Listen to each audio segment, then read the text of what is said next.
Night fell over the small town like a heavy velvet curtain, cold and suffocating.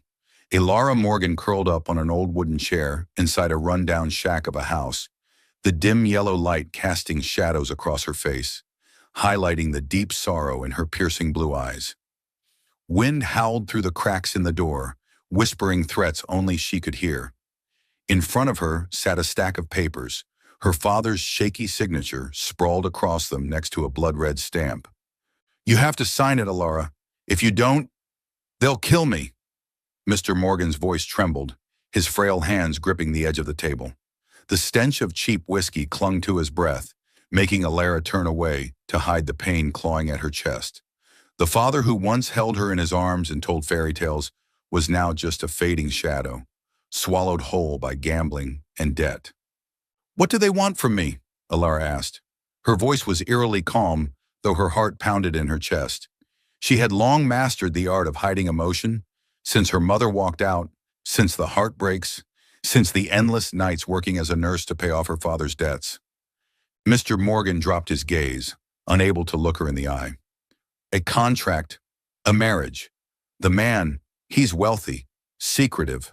They said as long as you're still, pure, and keep quiet, the debt will be cleared. You'll have a better life." Elara let out a bitter laugh, dry and hollow. "A better life? You're selling me to a stranger." She shot to her feet, fists clenched, but she couldn't cry, couldn't scream. She only stood there, staring at her father with a mix of fury and despair. But Mr. Morgan only shook his head. "You don't have a choice, Elara. If you don't sign, they won't just kill me. They'll come for you too." She knew it was true. The mafia didn't bluff. She'd seen what they did to people who defied them. The scars, the screams, the quiet deaths in the night. Elara slowly sat down, picked up the pen, her hand trembling. She didn't cry. She hadn't cried in a long time, not since the man she loved betrayed her, leaving her with a shattered heart and stolen trust. She signed her name, each letter cutting through her like a blade. Just hours later, Elara sat in the back of a sleek black car, the windows locked tight, flanked by two silent men in black suits who felt more like shadows than humans. She didn't ask questions. She didn't resist. What was the point? The car sped through winding roads, leaving behind the only home she'd ever known and heading into the mountains. Rain began to fall, the droplets sliding down the windows like the tears she refused to shed. Eventually, the car stopped before a massive wrought iron gate. Beyond it stood a grand but eerily cold mansion, like a cursed castle straight out of a dark fairy tale. One of the suited men led her inside, through marble corridors and past dusty old paintings. There were no sounds of life, no warmth, only a silence so thick it threatened to choke her. She was brought into a vast room where a man stood with his back to her, staring out the window. He was tall, broad-shouldered, with neatly combed black hair. His tailored black suit clung to his frame, radiating power and mystery.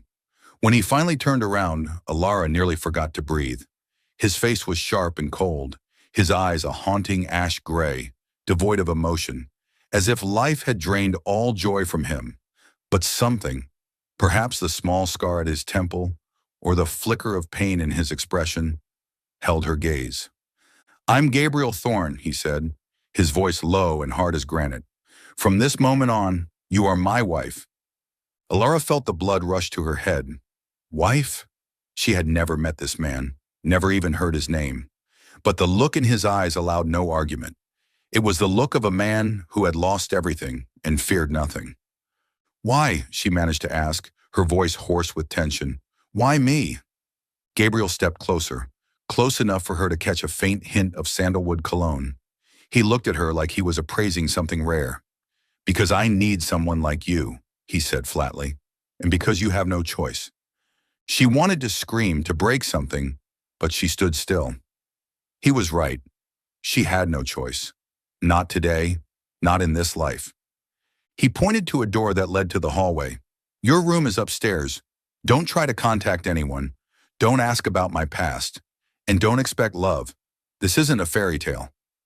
He turned and walked away, leaving Elara alone in that massive room, her heart heavy with a single question.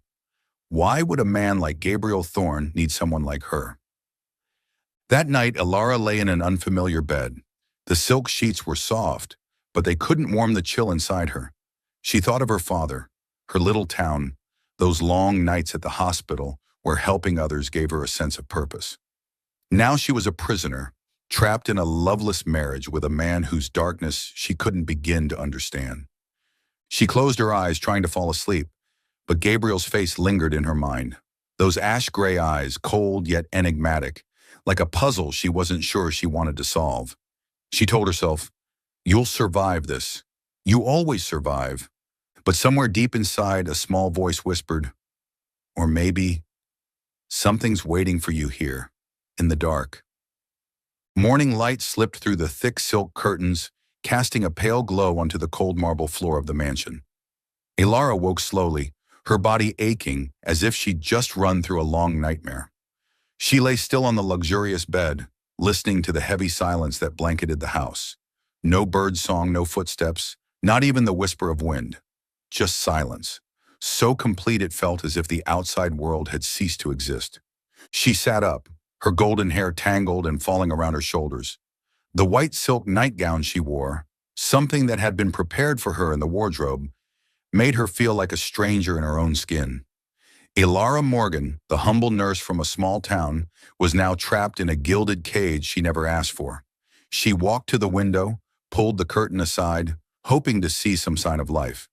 But outside were only mist-covered mountains, still pine trees, and a gray sky as heavy as her mood.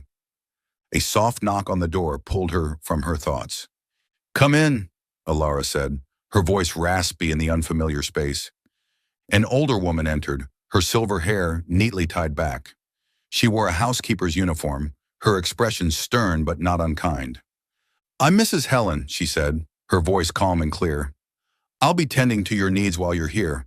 Breakfast is ready in the dining room." Ilara nodded, forcing a faint smile. "Thank you. I'll be down shortly." Mrs. Helen gave her a curious look but said nothing more. She bowed slightly and left the room. Ilara dressed in a simple dress from the wardrobe, every item perfectly her size, eerily so, and made her way down the spiral staircase. Her footsteps echoed through the vast empty halls, each one reminding her that she didn't belong here. The dining room was as vast as it was cold. A long walnut table stood at its center, set with a selection of refined dishes, toast, eggs Benedict, fresh fruit, and a steaming pot of fragrant coffee. But only one place setting had been prepared. Ilara glanced around, hoping to see Gabriel, but he wasn't there. She sat down, feeling like an uninvited guest in a home that now bore her name. Mrs. Helen reappeared and poured her coffee. "You don't need to wait for the master," she said, as if reading Ilara's mind. "He usually takes breakfast in his study, or not at all." Ilara nodded, though unease twisted in her chest. Gabriel Thorne, the man who claimed to be her husband, hadn't made a single effort to speak with her. She picked up the spoon and stirred her coffee, trying to remain composed. "Mrs. Helen," she said gently but firmly, "may I ask you something?" The housekeeper paused, her hands folded neatly in front of her. "You may, but I fear not every question will have an answer." "Why am I here?" Ilara asked, looking directly into the woman's eyes. "Gabriel, what does he want from me? I'm not really his wife, am I?"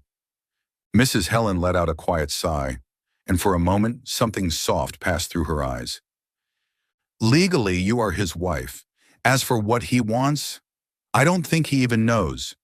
But you are here because he chose for you to be. That's all I can say." Ilara wanted to press further, but the look in Helen's eyes was a gentle warning. She fell silent and turned back to her breakfast, even though every bite stuck in her throat. The following days passed in a monotonous loop. Ilara was free to move around the mansion, but not allowed to leave the estate. She had no phone, no internet, no way to reach the outside world. Every exit was locked, and the few staff members seemed trained to avoid conversation. Gabriel rarely appeared, usually late in the evenings, seated in the living room with a glass of whiskey and a stack of documents. He never spoke to her, only offered a brief nod when she entered, his gaze as cold as stone. Still, Ilara noticed he made sure she lacked nothing. Clothes, food, books, Everything was provided with meticulous care, as if she were a valuable possession to be preserved. One evening, as rain poured down like it meant to drown the mountain, Elara couldn't bear the silence any longer. She walked into the living room where Gabriel sat, the firelight casting shadows on his face, softening his otherwise rigid features. She stood before him, fists clenched. "I need to know," she said, her voice shaking but determined. "Why are you keeping me here? If you don't want me, don't need me, why not let me go?" Gabriel looked up, his ash-gray eyes locking onto hers. Deep, unreadable. He set down his glass and rose to his full height, so tall she had to tilt her head to meet his gaze. "You want the truth?" he asked, his voice a rumble like distant thunder. "I'm not keeping you because I need you. I'm keeping you because I can't let you go." The words stunned her. She opened her mouth to speak, but Gabriel turned away and walked out, leaving her with 1,000 questions and no answers. She stood in the flickering firelight, feeling as though she had just brushed up against a secret even Gabriel couldn't face. That night, Elara couldn't sleep. She sat by the window, watching the rain fall, thinking about Gabriel's words. "He doesn't need me, but he can't let me go." What did that mean? She thought about his eyes, that faint scar near his temple, the way he always kept his distance yet never treated her cruelly. He wasn't the man she feared, a tyrant or a brute. He was a mystery, a wall of ice she wasn't sure she wanted to break. She told herself, "I'm not here to love him. I'm here to survive." But deep down, a small voice whispered, "Or maybe something's waiting for me here, in this silence." She closed her eyes and let the rain lull her to sleep, unaware that at that very moment, in the dark study at the end of the hall, Gabriel was staring at an old photograph, a woman and a young girl, both smiling brightly. He gripped the photo tightly and whispered, "She's not you. But why does she make me feel this way?" The rain kept falling, as if the sky itself wept for the pain buried within the cold, hollow mansion. Elara had grown used to the dull rhythm of life here. Meals eaten alone, long hours spent reading by the window, and those fleeting moments when she caught Gabriel's gaze, cool and guarded, yet occasionally flickering with something she couldn't quite name. But tonight was different. Elara woke in the middle of the night, her body burning with fever. She trembled beneath the silk sheets, her nightgown soaked in sweat, hair clinging to her face. The fever had come suddenly, like a thief slipping in through the dark. She tried to sit up, but her head spun, her vision blurred. She whispered for Mrs. Helen, but her voice was so faint she could barely hear it herself. The vast room seemed to swallow every sound, leaving her alone with the silence.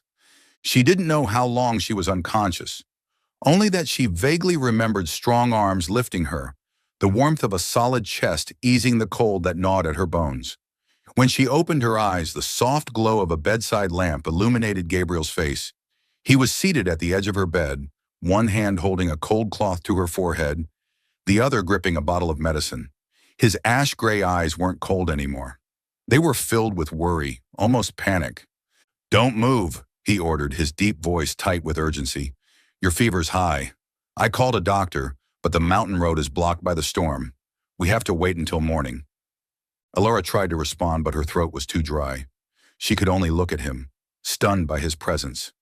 Gabriel Thorne, the man who always kept his distance, was here, caring for her as if she were the most precious thing in the world.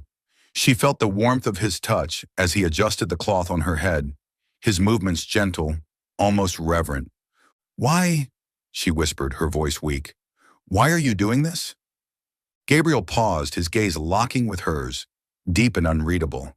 For a moment she thought he wouldn't answer, like all the times before. But then he spoke, voice rough with an emotion he seemed to fight back. "I can't take losing someone again." His words struck her like a stone tossed into a still lake.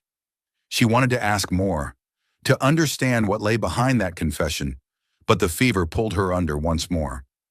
Just before sleep claimed her, she felt his hand wrap around hers, firm, warm, and trembling, as if he feared she might slip away. When Elara woke again, soft morning light filtered through the curtains. She felt better, though still weak. The room looked the same, Yet something had changed. A chair pulled close to her bed, a light blanket draped over it, as if someone had sat there all night. She touched her forehead. The cloth had been replaced. A glass of water sat on the nightstand. Mrs. Helen entered, carrying a tray of light food. "You're awake," she said, her voice gentler than usual. "You had us worried." "Gabriel," Ilara hesitated. Was he here all night?" Mrs. Helen looked at her, momentarily surprised, then offered a small smile. "He didn't leave this room until the doctor arrived. He carried you up here from the sitting room when you fainted. I haven't seen him like that in a long time. Not since—" She stopped herself, as if realizing she'd said too much. Ilara didn't press her, but her heart beat faster. She thought about Gabriel, his worried eyes, his broken voice. I can't take losing someone again. Who had he lost? And why had she, someone forced into his life, stirred that emotion in him? That afternoon, the doctor finally arrived. He confirmed that Ilara's fever was from the weather change and exhaustion. He left some medication and advised rest. Ilara sat by the window, watching the distant pines sway in the wind. She was still trying to piece together Gabriel's mystery when the door creaked open. Gabriel entered, dressed in his usual black suit, but something about him was different. He looked uncertain.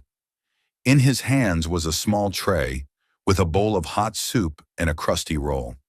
"Mrs. Helen said you should eat something," he said, setting the tray on the table beside her. Ilara blinked. "You didn't have to do this. Mrs. Helen could have—" "I wanted to," he interrupted. His tone was firm, but not unkind.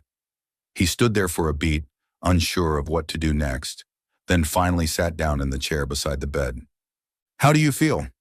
"Better," she said, trying not to show her surprise. "Thank you for last night." He didn't reply right away. He looked out the window instead, eyes distant. "I'm not good at taking care of people," he said after a long pause. "But I couldn't just stand there and watch you like that." Warmth bloomed in her chest. She didn't understand him, didn't know why he was doing this, but for the first time, she felt a crack in the icy wall he'd built around himself. She smiled softly, genuinely. "You're not as terrible as you think you are." Gabriel looked at her, something flickering in his expression. Then he stood abruptly, as if afraid that staying longer might expose too much. "Get some rest," he said before leaving the room. Ilara sat quietly, the bowl of steaming soup untouched as a strange realization settled over her. She wasn't afraid of him anymore. That night, lying in bed, Ilara thought about Gabriel, the way he had carried her, held her hand, the way his voice had cracked when he said he couldn't bear losing someone again. He wasn't her real husband. He wasn't someone who loved her. But something in his actions made her question whether he was truly as cold as he seemed. Maybe, she thought, somewhere deep inside him, there's still a broken piece of a heart trying to beat again. She closed her eyes, letting sleep take her. But tonight, for the first time, she didn't feel alone. In the silence, she heard the soft sound of footsteps in the hallway. Gabriel. She was sure it was him. He didn't come in. He only stood there for a moment, and then walked away.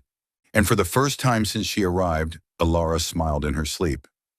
Do you believe love can heal even the deepest scars? Share your thoughts in the comments. The storm outside roared on, thunder and rain colliding like a violent symphony echoing the chaos building inside Ilara's heart. She sat in front of the fireplace, a forgotten book resting on her lap, her eyes drawn to the flashes of lightning streaking through the window. Storms always unsettled her, stirring memories of long nights in the old house, her father's shouting, the threats of loan sharks rattling the walls. Tonight that fear returned, tightening around her chest like a vice. Then darkness fell. The power went out suddenly, swallowing the room in terrifying silence, save for the thunder that shook the walls. Ilara sprang to her feet, heart pounding, hands fumbling in the dark. She wasn't afraid of the dark, but the solitude, the helplessness in the middle of a storm made her feel like she was tumbling into a bottomless pit. "Someone," she whispered, her voice barely audible, unsure of who she was calling for. "Ilara?" Gabriel's voice came from the hallway, low, steady, accompanied by the soft beam of a flashlight. She turned and saw him standing there, his shirt drenched and clinging to his muscular frame, every line of his body sharply defined. His black hair was tousled and dripping, rain running down the sharp angles of his face, making his ash-gray eyes appear even more intense, magnetic.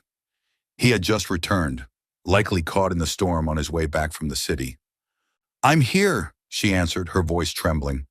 She tried to hide her fear, but a crack of thunder made her flinch.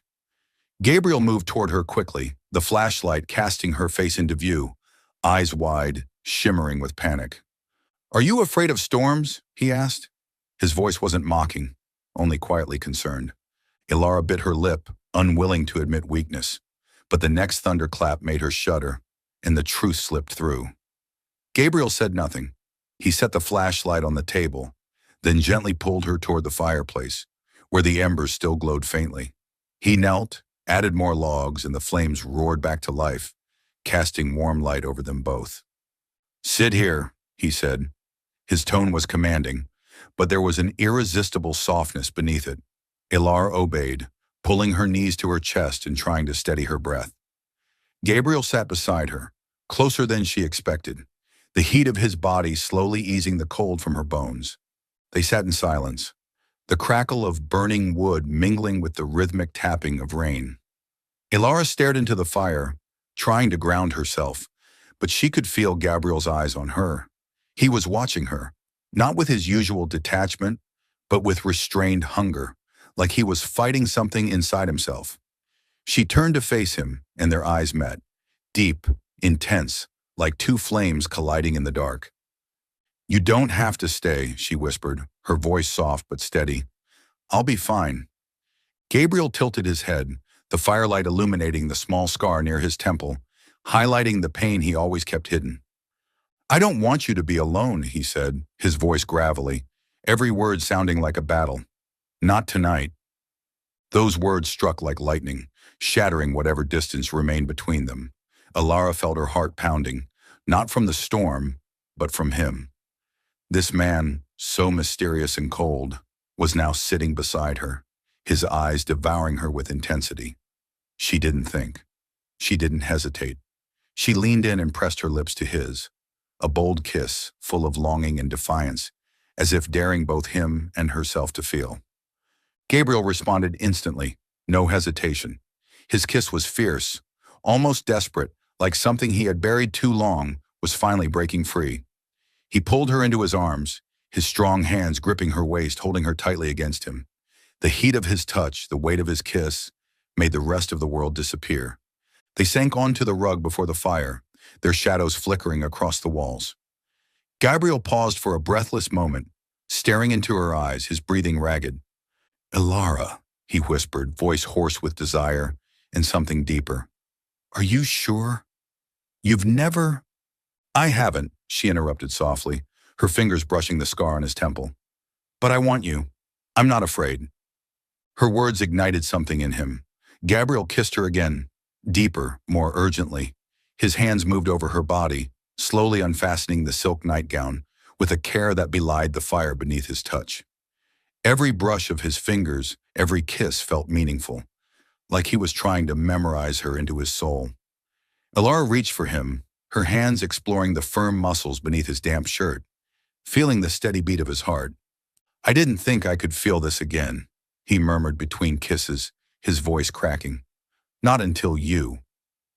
They came together, not just in body but in soul, two people unraveling, colliding, healing.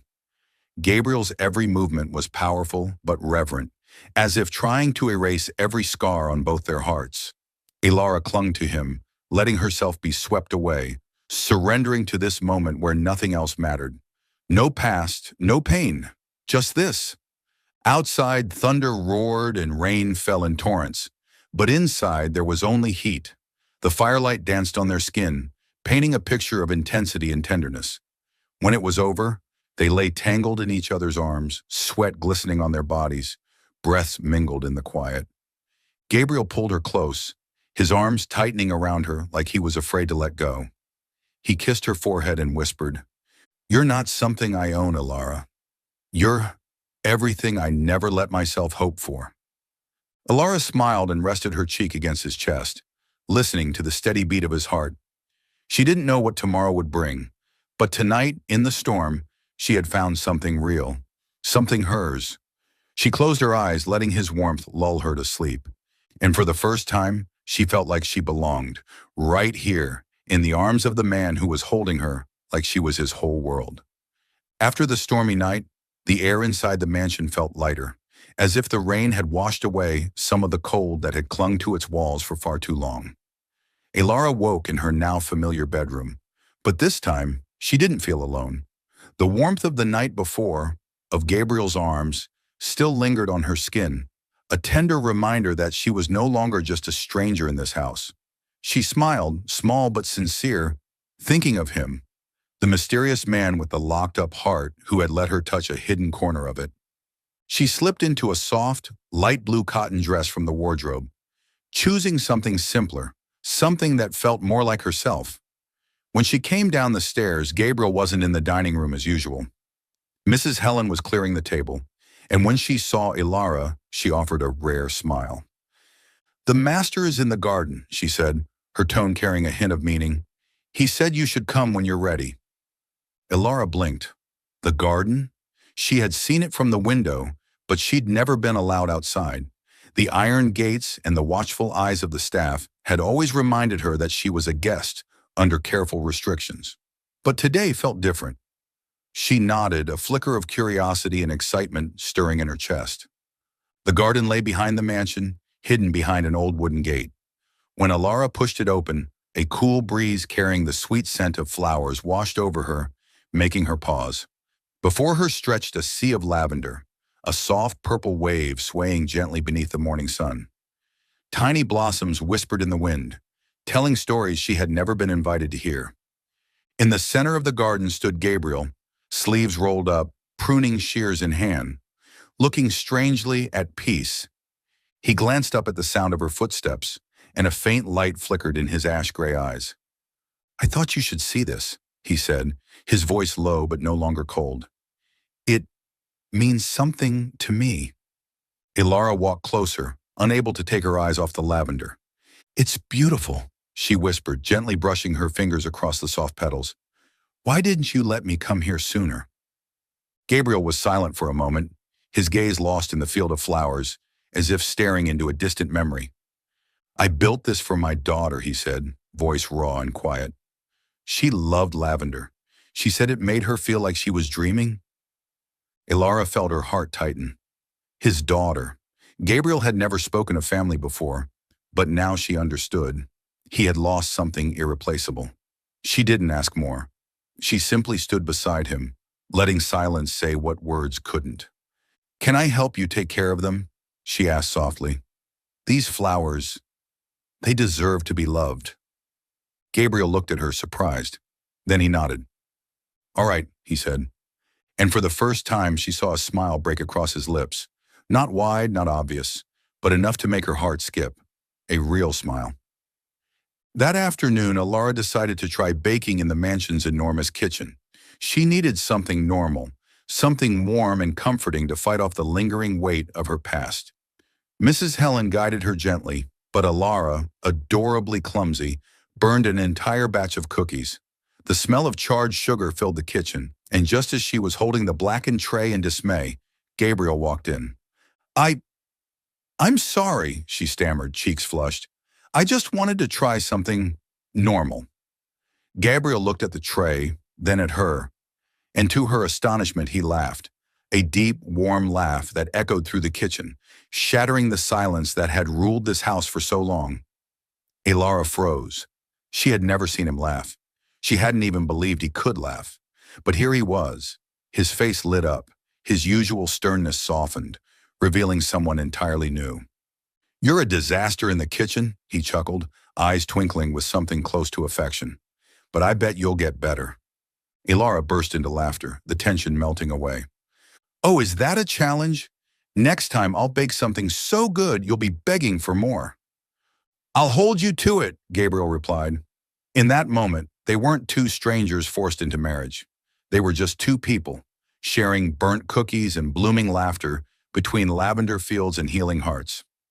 That evening, Gabriel invited Alara to join him for dinner. Truly join him for the first time. The meal wasn't extravagant, but it was prepared with care. Beef stew, mashed potatoes, and a bottle of red wine. Candlelight flickered across the table, casting a warm glow over everything, making the room feel intimate for the first time.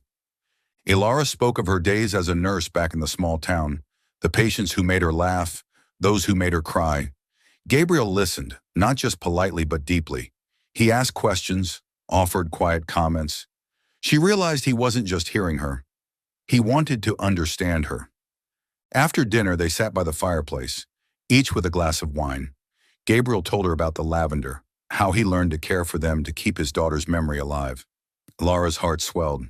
"You're a wonderful father," she said sincerely, "and I think you're a good man too."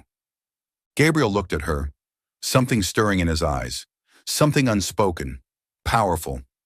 He set down his glass and reached for her hand, his fingers brushing lightly over hers. "You make me want to believe that," he murmured. "You make me want to live again."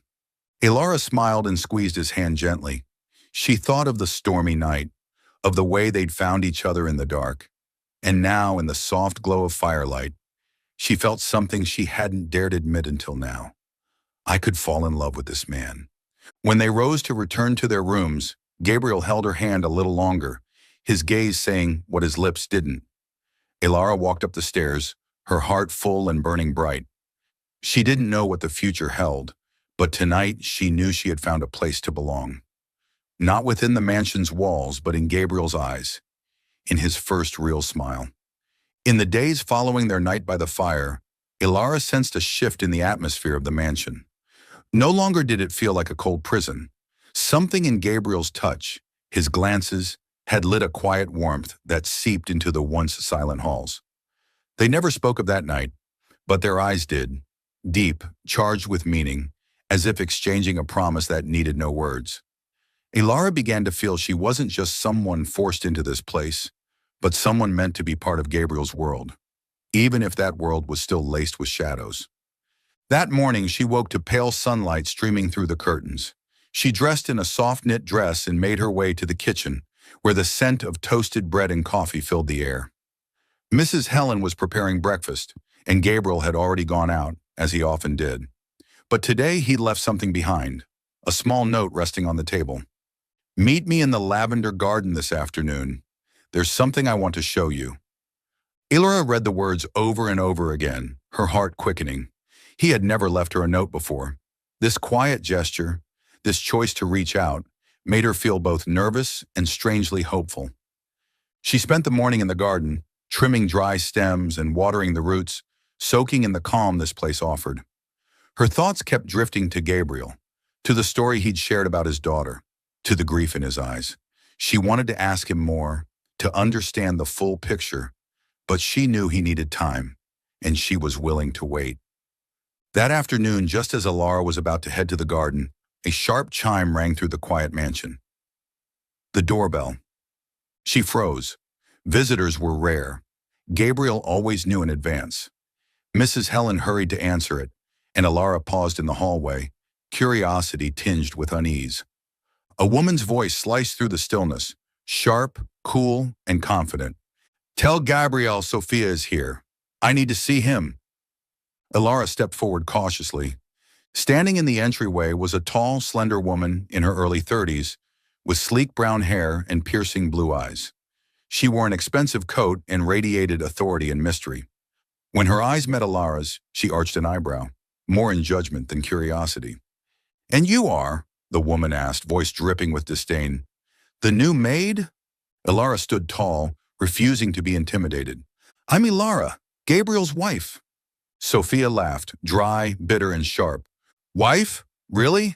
Gabriel married you?" She stepped inside without waiting for permission, her eyes sweeping the room like she was hunting for something. "I'm Sophia, sister of his late wife, and I have a few things you need to hear." Mrs. Helen looked ready to step in, but Ilara lifted her hand. She felt a chill crawl down her spine, but she wouldn't show fear. "If you have something to say it," Ilara replied, voice calm but firm. Sophia sat on the sofa, crossing her legs, eyes sharp as blades. Do you know why Gabriel married you? Because you're a pawn, a placeholder. You're not her. You'll never be her. Her voice turned colder. My sister died because of him. He was drunk behind the wheel. He caused the crash. He killed her and their daughter. The words struck Ilara like a blade to the chest. She stood frozen, her mind spinning. Gabriel, drunk, a crash. The pieces, his pain, the lavender garden, his haunted expression when he said, I can't take losing someone again, all twisted into a jagged, terrifying picture. She wanted to scream that Sophia was lying, that none of it could be true. But the ice in Sophia's voice made her falter. You're lying, Ilara whispered, but her voice trembled. Sophia smirked, cruel and satisfied. Ask him. Look him in the eye and ask if he'll deny it. She rose, placing a business card on the table. If you want the truth, call me. But consider this a warning. Gabriel is not who you think he is. He's a destroyer. And just like that, Sophia left, leaving Ilara standing in silence, her hands trembling. She picked up the card but didn't look at it. The floor beneath her seemed to vanish. Gabriel, the man who held her in a storm, who smiled at her in the kitchen, who opened his heart in the lavender garden. Could he truly be the man Sophia claimed? When Gabriel returned that evening, Ilara was seated in the living room, Sophia's card lying on the table in front of her. He walked in wearing his usual black suit, but his face lit up slightly at the sight of her. Ilara, he said softly, I wanted to take you to a special spot in the garden today.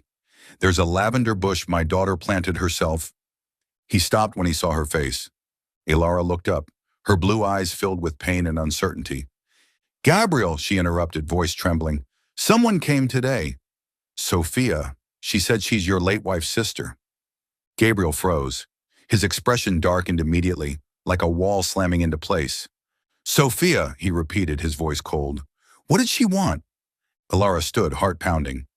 She said you caused the accident, that you were drunk when you were driving, that you killed your wife and daughter. Every word was a wound, but she forced them out. Tell me it's not true. Look me in the eyes and tell me she lied. Gabriel said nothing. He looked at her, his eyes full of torment, but not a single word escaped his lips. The silence spoke for him, and Ilara felt her heart begin to shatter. She stepped back, tears welling up but refusing to fall. You won't deny it, she whispered. You have nothing to say? Gabriel clenched his fists, as if battling himself. At last, his voice came out rough and low. I have no excuse. That was the final blow. Ilara turned and fled up the stairs, slamming the door behind her. She curled up on the bed, clutching her arms around herself, fighting back the sobs clawing at her throat. She had started to love him. She had started to believe he was someone she could trust. But now all of it, every moment, felt like a lie. In the darkness, she heard footsteps stop outside her door. Gabriel. He didn't knock. He didn't speak. He just stood there for a long, heavy moment, then walked away. And for the first time since coming to this house, Ilara felt truly lost, like a bird locked in a cage, with no idea where to fly. Snow fell thick across the mountains surrounding the mansion, blanketing everything in white, as if trying to bury the last remnants of hope in Ilara's heart. She sat on the edge of the bed, trembling hands clutching an old newspaper clipping she had found in Gabriel's desk drawer. The headline read, CEO Gabriel Thorne involved in fatal car accident. The article didn't mention alcohol, but referenced a controversy over responsibility and the tragic loss of the Thorne family. That article, combined with Sophia's words and Gabriel's silence, felt like knives slicing through her chest. Ilara glanced at the small suitcase already open on the floor. Inside, a few clothes, a book, and one dried lavender sprig from the garden. She thought about the contract, the paper that had bound her to Gabriel, to this mansion, in exchange for her father's life. She knew leaving might mean the mafia wouldn't forgive her. They could come for her, or worse, for her father. But staying here, trapped in a marriage built on secrets and silence, was more painful than any threat they could make. She stood before the mirror, staring into her tear-bright blue eyes, eyes that now held heartbreak. I came here to save my father, to pay a debt, she thought, but I can't save myself if I stay. She had fallen for Gabriel. She had given him her heart and her body, but his silence had spoken louder than any vow. It told her she wasn't worthy of the truth. She deserved better: love, honesty, respect. Not to be a pawn in his grief or in the mafia's game. Wearing a thick sweater under a heavy coat, she pulled the suitcase behind her. She paused at the window looking out at the snow-covered lavender garden. She had stood there with Gabriel. He had smiled at her there. A part of her wanted to stay, wanted to believe he'd open his heart. But a stronger part, the part that still had pride, urged her to go. She rolled the suitcase down the stairs, careful to make as little noise as possible. The mansion was dim, lit only by the soft glow of the wall sconces. But as she reached the living room, she froze. Gabriel stood by the window, a glass of whiskey in hand, staring out into the snow. He wore a white dress shirt, the collar undone, his dark hair tousled as if he hadn't slept. He turned when he heard her footsteps. His eyes landed on the suitcase. "Where are you going?" he asked, voice low but tight, like a storm straining behind restraint. Elora took a deep breath, keeping her voice steady. "I can't stay, Gabriel. Not when you won't give me the truth. Not when I found this." She held up the article, her voice shaking. "This is you, isn't it? You let them die, and you never told me." Gabriel stiffened, his gaze darkening as it fell on the paper. He stepped closer, but didn't touch her. "Elora," he rasped, "that's not the whole story. You don't understand." "Then tell me," she cried, tears spilling freely, and for once she didn't wipe them away. "I loved you, Gabriel. I gave you everything. My heart, my body, my trust. I came here because of a contract, because of my father, because of the mafia. But I stayed because of you, because I thought you were different. But your silence made me feel like I was nothing." Gabriel's hands clenched into fists at his sides, the war within him playing out on his face. "You want the truth?" he said, his voice cracking. "The truth is, I live with that guilt every day. I wasn't drunk that night, Elora, but I couldn't save them. I tried, and I failed. And I married you not because of the contract, but because you made me want to live again." His words halted her, but not enough to make her stay. She shook her head, tears streaking her cheeks. "You could have told me that from the beginning. You could have trusted me, but instead, you shut me out. I'm not your wife, Gabriel. I'm not a replacement. And I can't live in a house where I don't even know who I am, even if it means facing the mafia." She turned, dragging the suitcase toward the door.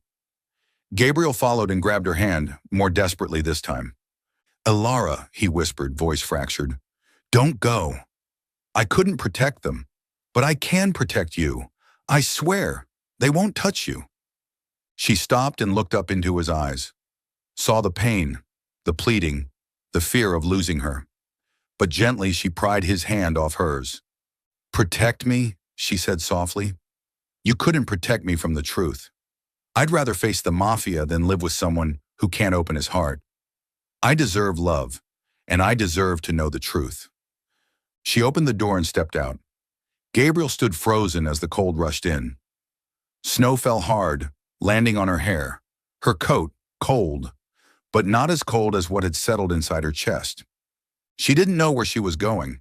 She didn't know how she'd escape the mafia, but she knew she had to leave, for her dignity, for her heart, for the part of her that still knew who she was. Inside the mansion, Gabriel stood at the window, watching her silhouette vanish into the snow. He gripped the glass of whiskey, but didn't drink. He wanted to run after her, to tell her everything. About that night, about how he swerved the car to shield his daughter, about the pain that had never stopped. But he didn't. He had lived with loss too long, and now he let her go, just as he had let his wife and daughter slip away.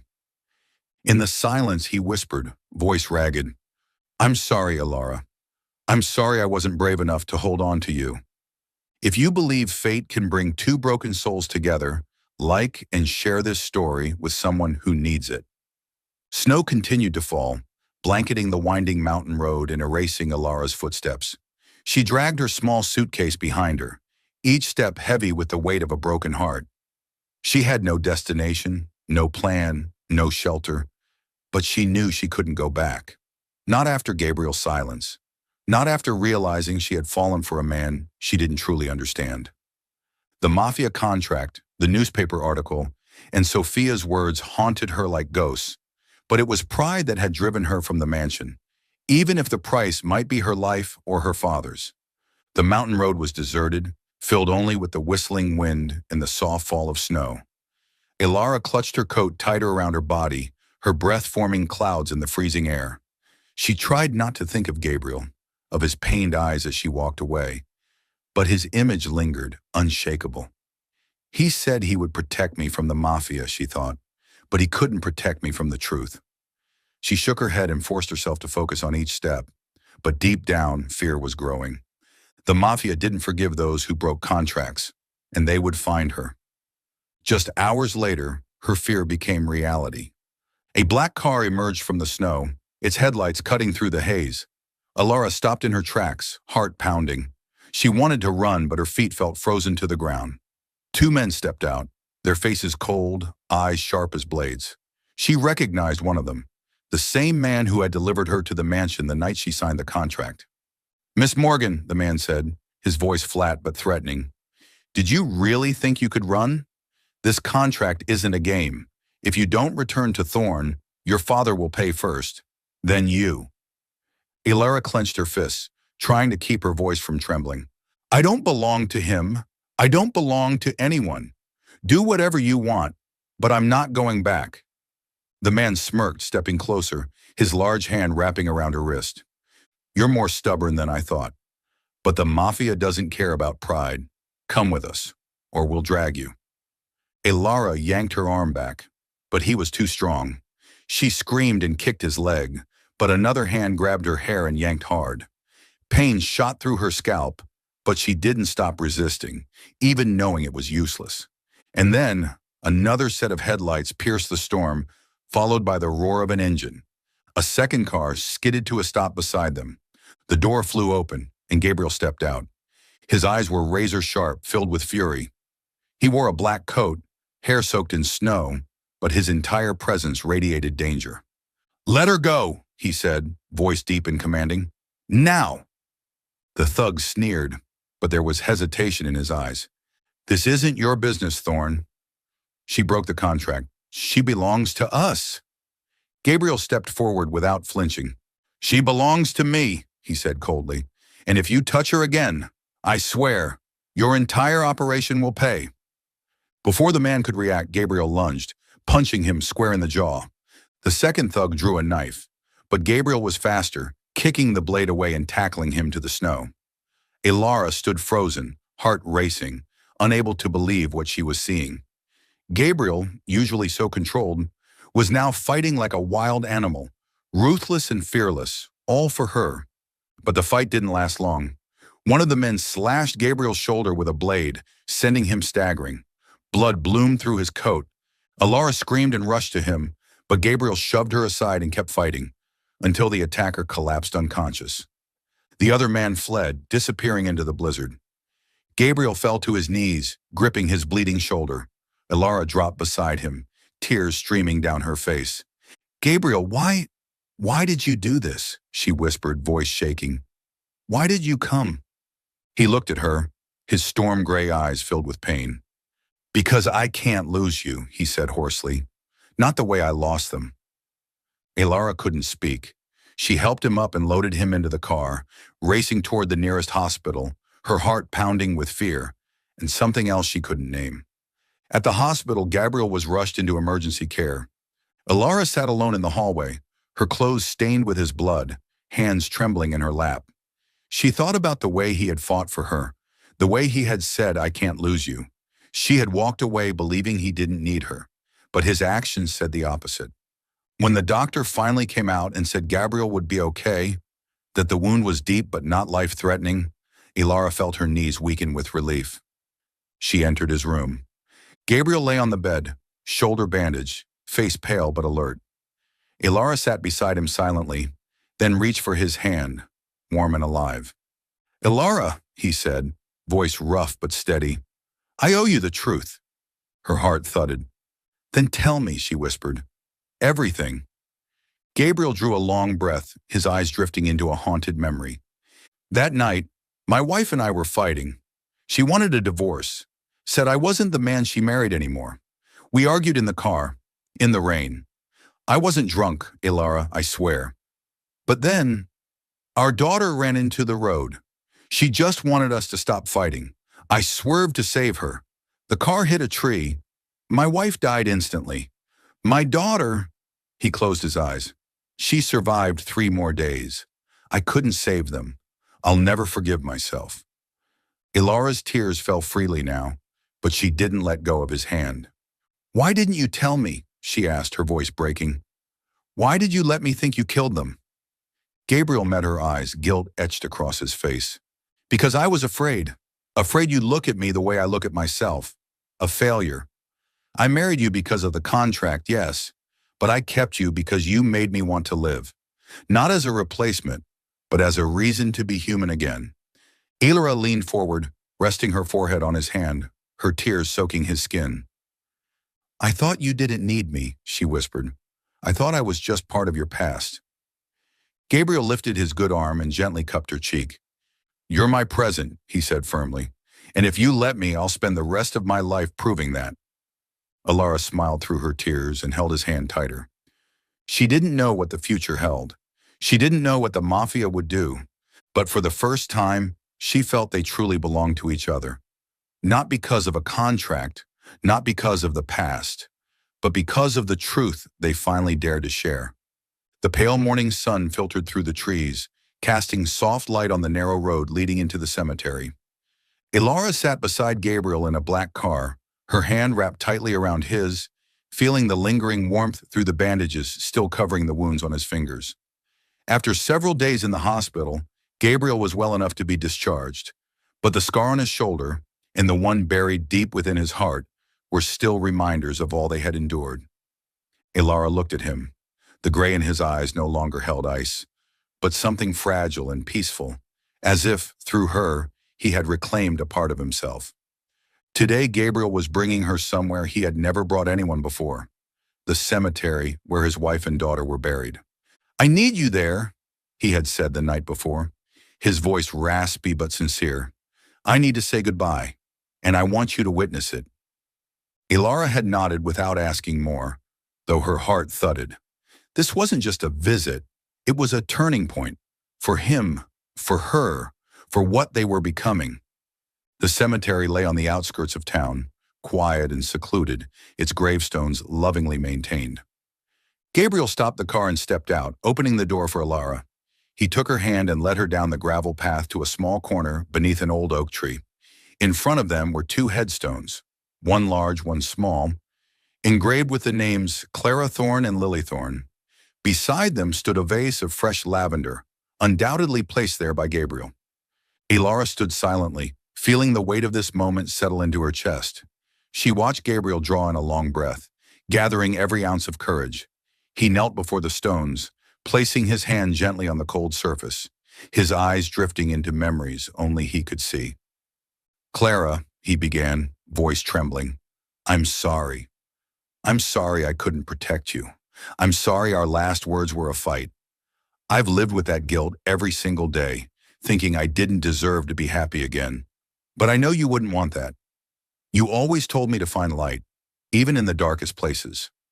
He turned toward the smaller stone. His voice cracked as he spoke his daughter's name. Lily, you were the joy in my life. I built the lavender garden for you. But I know, you wouldn't want me to live in memory alone. You'd want me to laugh, to live again. Tears welled in Ilara's eyes, but she didn't wipe them away. She stayed quiet, letting Gabriel pour out the words he had held in for too long. Then he looked at her, his gaze full of raw emotion, and reached for her hand, pulling her closer. This is Ilara, he said, stronger now, as if introducing her to the people he had loved most. She's not here to replace you, Clara, or you, Lily. She's here because she holds what's left of me. The part of me you once loved. The part our daughter used to light up. Ilara knelt beside him, her hand resting gently on his. She looked at the gravestones and, for the first time, didn't feel like an intruder in Gabriel's story. Clara, Lily, she whispered, voice soft but steady. I didn't come to replace you. I came to live beside him, to love him, if he still dares to love. Gabriel looked at her, his eyes glistening, not with tears, but with a kind of release he had never known. He wrapped his arms around her, holding her tightly, as if she were the only solid thing in a crumbling world. You are my light, Ilara, he whispered into her hair. I thought I didn't deserve it, but you make me want to try. They sat there in silence before the graves, the wind carrying the scent of lavender from the vase like a blessing from the past. Ilara could feel it, that something inside Gabriel had been freed, and she knew from that moment on they would walk forward together, not as echoes of the past, but as two souls who had found each other in the present. On their way back, Gabriel held Ilara's hand tighter, like he feared she might vanish again. He stopped the car near a small stream where the afternoon sun shimmered across the water. He turned to her, his gaze deep and unwavering. I never thought I'd find someone like you, he said. When I married you because of the contract, all I wanted was to keep you safe from the mafia. But now, I want to keep you because I love you. Ilara smiled, her heart swelling. She leaned in and kissed him, a soft, meaningful kiss. I was afraid I couldn't pull you out of the dark, she murmured. But now I know. We can create the light together. They sat by the stream, fingers intertwined, speaking of the future, a future no longer bound by contracts, by mafia threats, or ghosts of the past. Ilara knew the danger wasn't gone, that the mafia could still return, but she wasn't afraid anymore. With Gabriel, she felt stronger than ever. As the sun dipped low, they returned to the mansion. It no longer felt like a cold prison. It was a home where they would begin writing the next chapter of their story. Ilara looked at Gabriel. He smiled, not a smile born of pain, but one filled with hope, and she knew, whatever lay ahead, they would face it together. When Ilara and Gabriel returned from the cemetery, the golden glow of sunset had faded into the calm of night, casting a peaceful veil over the estate. Outside, the lavender garden swayed quietly under the moonlight, as if whispering a blessing upon them. In the car, Gabriel's hand held tightly to Ilara's, his fingers interlaced with hers, as though he never wanted to let go of the sacred moment they had just shared. When he said goodbye to Clara and Lily, and when Ilara stood beside him, becoming the light that had led him through the dark, she looked at him, and in his storm-gray eyes she saw something new. Freedom.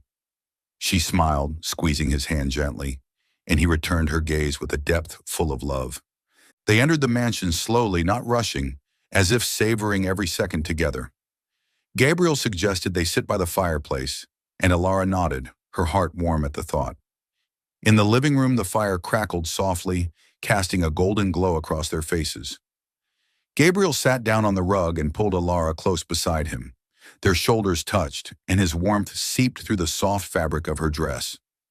Are you okay? He asked, his voice low and searching her eyes. Today wasn't easy, for either of us. Ilara leaned her head on his shoulder, smiling. I'm okay, she whispered, sincere. Today I saw you let go, Gabriel, and I'm happy I was there with you. Gabriel turned toward her, his eyes shimmering in the firelight. You don't know how much you mean to me, he whispered, brushing her hair back. I've lived in the dark for too long, Ilara. But you're the light, the reason I want to live again. His words pierced her heart, sending warmth radiating through her chest. She lifted her gaze to meet his and saw a sea of emotion, love, gratitude, and a deep longing. I used to think I didn't deserve to be loved, she said, her voice trembling. But you showed me I do. You gave me a reason to believe in love. Time seemed to stand still between them, the only sound the crackling of wood and the soft rhythm of their breaths. Gabriel leaned in, kissing her gently.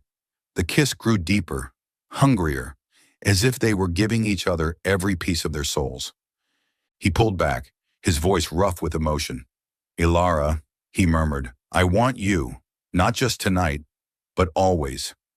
I want us to belong to each other completely. She smiled, tears shimmering in her lashes. I want you too, she whispered. I want us to be free in this love.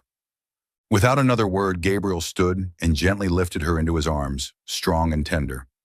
Ilara wrapped her arms around his neck, resting her cheek against his shoulder, feeling the safety and warmth he gave. He carried her up the stairs into his bedroom, where moonlight streamed through the curtains and washed the bed in a silver glow. He laid her down, never breaking eye contact. He removed his shirt, revealing the scar on his shoulder, a mark from the night he fought for her. Ilara traced it with her fingertips, a silent promise to heal every hurt. Gabriel kissed her again, lips moving from her mouth to her neck, to her collarbone, each touch a vow, each kiss a memory being rewritten. They came together not in desperate hunger, but in deep, profound love, releasing every wound of the past. Gabriel moved with purpose and reverence, cherishing her as if to say she was his world. Ilara held him close, surrendering wholly to him, her heart finally unafraid.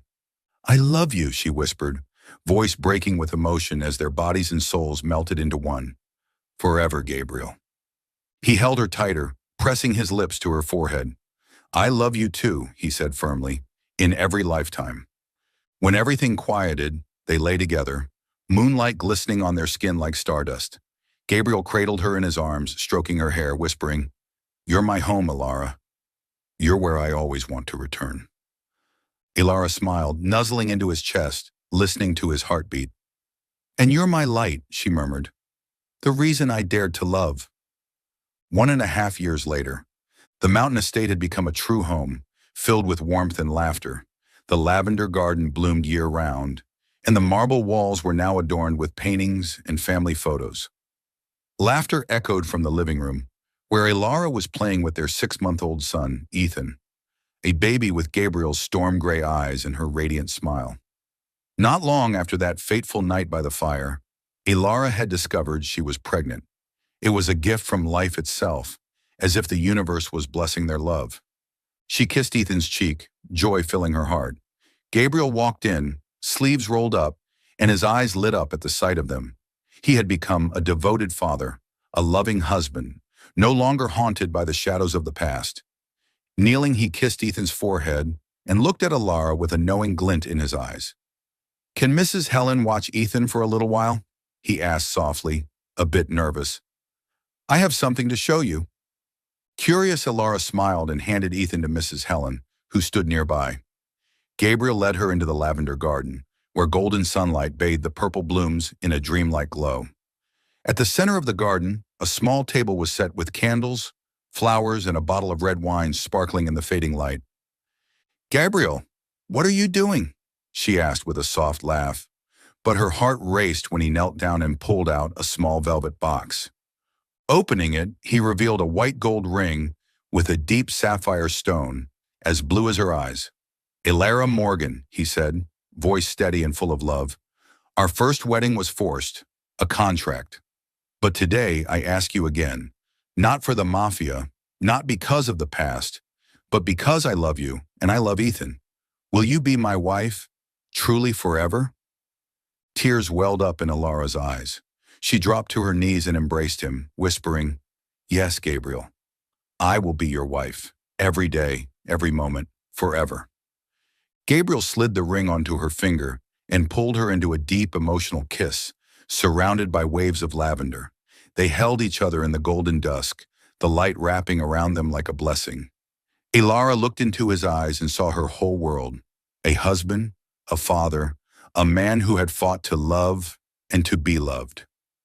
"You gave me a family," she whispered, voice trembling, "and if I hadn't been forced to marry you that day, I might never have known I was worthy of being loved like this." Gabriel smiled and kissed her forehead. "And you gave me a reason to live," he replied. "Ethan, you and our future, that's the light I was always looking for." Hand in hand, they returned to the house where Ethan was waiting. Under the golden lights of the mansion, they knew their story, born from pain, had become a song of love, healing, and soft whispers in the quiet. Ilara and Gabriel found light in the darkest places. Subscribe to our channel for more stories that touch the heart. Chapter 1, A Kiss from a Game. Manhattan, New York shimmered under 1,000 lights. A towering glass building in Midtown had been transformed into a stage for tonight's charity gala, where the elite gathered to showcase their generosity. or at least pretend to. Inside, crystal chandeliers reflected off marble floors, the clink of wine glasses mingling with polite laughter. Cassie Monroe, 28, stood behind the temporary bar, hands swiftly mixing a martini. Her tight black uniform made her look sharp, but the tiny silver guitar pendant peeking from beneath her collar hinted at her true self. Cassie didn't belong here. She was a self-taught musician, scraping by on-side gigs to afford recording equipment. By day, she played acoustic guitar in her tiny Brooklyn apartment, writing rustic folk songs and uploading videos to YouTube. A few thousand followers tuned in, but the dream of performing on a big stage still felt far away. Tonight, all she wanted was to finish her shift, collect her tips, and go home to her guitar. "Cassie, hurry up! That real estate mogul's waiting for his third drink," whispered Lena, a fellow bartender, nodding toward an impatient middle-aged man. Cassie smiled and slid the martini across the counter.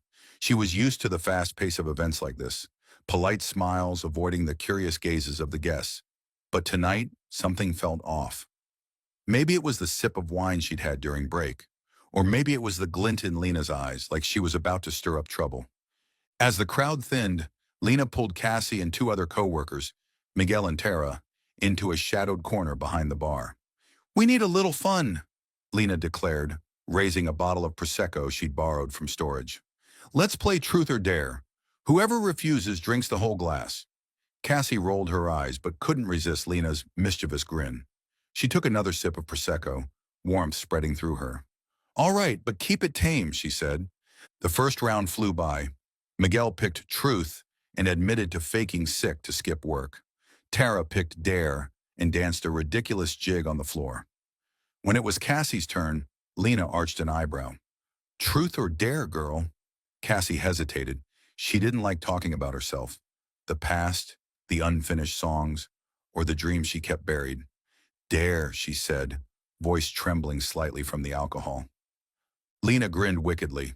"Kiss a stranger in the room. Anyone you want, but it has to be the most unapproachable one." Miguel whistled. Tara covered her mouth, giggling. Cassie blushed, her heart thudding. "You guys are insane," she muttered, but Lena's stare told her there was no backing out. She stood, wiped her hands on her apron, and scanned the room. Tuxedos and ball gowns floated past, but one figure drew her attention. He stood alone near the window, back straight, eyes distant, dark brown hair, a perfectly tailored black suit, and a face so cold it seemed nothing in this world could touch him. "Him," Cassie whispered, pointing. Lena squinted. "Oh, Cassie, that's Julian Hayes, tech CEO, ultra rich, ultra private. Kiss him? Good luck." Cassie swallowed hard, but the Prosecco and peer pressure pushed her forward. The crowd blurred, her heartbeat roared in her ears. Julian Hayes stood silently, holding a glass of whiskey, eyes fixed on the city beyond. He was taller than she'd imagined, broad-shouldered, but there was something lonely in the way he stood. Cassie stopped a step away. "Excuse me," she said, voice shaky. Julian turned. His deep blue eyes met hers, unreadable. She didn't think, she just moved. Rising on her toes, she placed a hand on his shoulder and kissed him. His lips were cool, laced with whiskey, yet unexpectedly soft. The kiss lasted only 3 seconds, but it scrambled her breath. She pulled away, face flushed, her shirt shifted just enough for the guitar pendant to show. Julian looked stunned, his gaze flickering as though he'd just been pulled from a dream. "What just happened?" he asked, voice low and calm, but his eyes locked on her. Cassie mumbled, "Just a game. I'm sorry." She turned before he could say anything else and bolted back to the bar, her heart ready to explode. Lena and the others clapped and snickered, but Cassie wished she could vanish. "You're insane, Cassie," Miguel laughed. She shook her head, trying to focus on wiping glasses, but the feel of his lips still haunted her. In the corner of the room, Julian still stood, his finger lightly touching his mouth. He wasn't used to being surprised. As the CEO of Hayes Innovations, he'd built walls around himself long ago, after his fiancée's betrayal. But that girl, with the guitar necklace and nervous eyes, had shaken something loose. He watched her through the crowd, saw her quietly mixing drinks, softly humming a tune. That melody, raw and honest, threaded its way into his mind. Cassie's shift ended at midnight. She pocketed her tips, just enough to buy a new set of guitar strings, and stepped into the cold street. New York air turned her breath into pale mist. Pulling her coat tighter, she thought about the kiss. Idiot, she scolded herself. Julian Hayes was someone she'd never see again. He belonged to a world of chandeliers and tuxedos. She had her guitar, and dreams still out of reach. She took the subway back to Brooklyn. Her tiny apartment greeted her with the smell of old wood and warm yellow lights. Her acoustic guitar lay on the bed, the only friend who truly understood her. Cassie sat down, strummed a few chords, and softly sang a line from a song she was writing. Lost in the city, chasing a spark. The melody rose, soothing her heart. She didn't know that, in a high-rise penthouse across the city, Julian Hayes was searching for a name on YouTube, Cassie Monroe. A video appeared, her singing in a cafe, voice clear, eyes burning with passion. He clicked play, and for the first time in years felt his heart stir. You're watching Soul Stories, where every tale whispers of love, healing, and hope. If you believe that even the smallest act of kindness can change a life, and that love often arrives when we least expect it, don't forget to subscribe and be part of our journey. Chapter 2. A Chance Encounter. Julian Hayes wasn't used to being haunted. As the CEO of Hayes Innovations, he ran his life the way he ran his company. Everything planned, no room for surprises. But since that night at the charity gala, the image of the girl with the guitar necklace and that unexpected kiss lingered in his mind. Cassie Monroe. He'd found her on YouTube with just a few clicks. Her channel had thousands of followers, enough for a presence but not fame. Her videos, singing in coffee shops, strumming an acoustic guitar in a tiny apartment, carried a raw honesty he couldn't look away from. Her voice, warm and unpolished, pulled him out of the cold, controlled days he was used to. Today, Julian sat in his office on the 50th floor, gazing out over Manhattan. On his computer screen was one of Cassie's videos, a song called City Sparks. The lyrics were simple but hit him deep. Chasing lights but losing heart. He turned off the video, telling himself he didn't have time for such nonsense. But her lips, the look in her eyes as she walked away, kept flashing back. He had to see her again. Not to pursue her. Julian didn't believe in love anymore after his fiancé's betrayal, but to understand why she had shaken him so deeply. The Rusty Anchor, a bar in the Lower East Side, buzzed on Friday night. Cassie stood behind the bar mixing a mojito, neon lights casting a glow on her high-tied brown hair. She wore a black t-shirt, her silver guitar pendant peeking out at the collar. The shift was busy, but she liked the rhythm.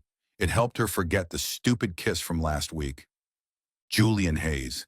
She still blushed thinking about it, wondering what had possessed her. Thankfully, he belonged to a completely different world, and she would never see him again. On her break, Cassie sat in a corner of the bar with the small guitar she always brought along.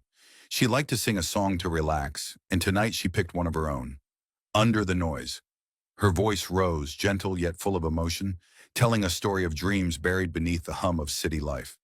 The crowd gradually quieted. A few turned to listen. Cassie didn't notice. She was singing for herself as always. Julian walked in at that very moment. He wore a navy shirt, no suit, trying to blend into the casual atmosphere of the Rusty Anchor. But his sharp eyes drew a few curious looks. He took a seat in a shadowed corner, ordered a whiskey, and listened. Cassie's voice drifted through the noise, touching him like a breeze. As she sang the final line, "Find me where the silence grows," his heart stirred with a feeling he hadn't known in years. When she finished, a few guests clapped. She smiled, tucked her guitar away, and returned to the bar. Then she saw him, Julian Hayes, sitting there, his eyes locked on her. Her heart slammed. What is he doing here, she wondered, forcing herself to stay calm. Another whiskey, she asked, her tone a bit sharp. Julian gave a faint smile, the corner of his mouth lifting. No, thank you. That was a beautiful song. Did you write it yourself? Cassie froze.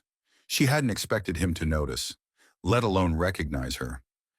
Yeah, just messing around, she said, wiping the counter to hide her nerves. Julian tilted his head. Didn't sound like messing around. That melody, it made me forget everything for a moment. His words were sincere, but Cassie was wary. Rich men often spoke sweetly. She knew better. Thanks, she said curtly, turning away to serve another guest. A few days later, Cassie sat in her favorite coffee shop in Williamsburg, a notebook open in front of her. She was jotting down lyrics, caught in a moment, scared to stay. She didn't know who the song was about, but Julian's image kept flickering in her thoughts.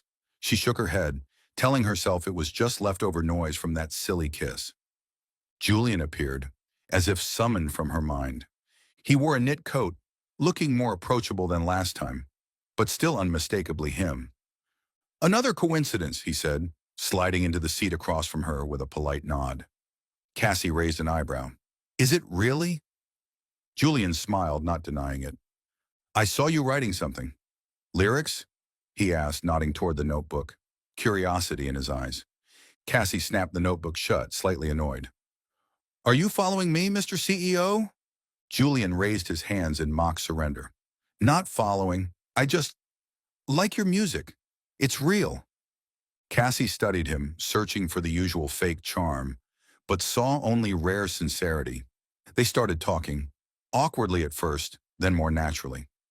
Julian told her he used to play piano in college, but gave it up for work. Cassie admitted she wrote songs to forget bad days. Music's like a friend that never leaves, she said, and immediately blushed, realizing how vulnerable that sounded. The next day, a package arrived at the Rusty Anchor, addressed to Cassie. Inside was a high-quality condenser microphone, the kind she could only dream of affording. No name, just a note. For your voice to shine. Cassie frowned, instantly suspecting Julian. Did he think she needed charity? But she couldn't deny it. The mic would seriously improve her recording quality. That night, Julian showed up at the bar, almost like he knew she'd confront him. You sent the mic, didn't you? Cassie said, voice a mix of gratitude and challenge. Julian nodded. I didn't mean to offend. I just think you deserve the best. Cassie sighed, but something in his eyes, gentle, almost lonely, softened her. Thank you, she said, but don't think I owe you anything. They talked longer, about music, New York, small things. Cassie realized Julian wasn't like the wealthy men she'd met before. He didn't boast, he didn't control. He listened, really listened, as if her voice was the only thing that mattered.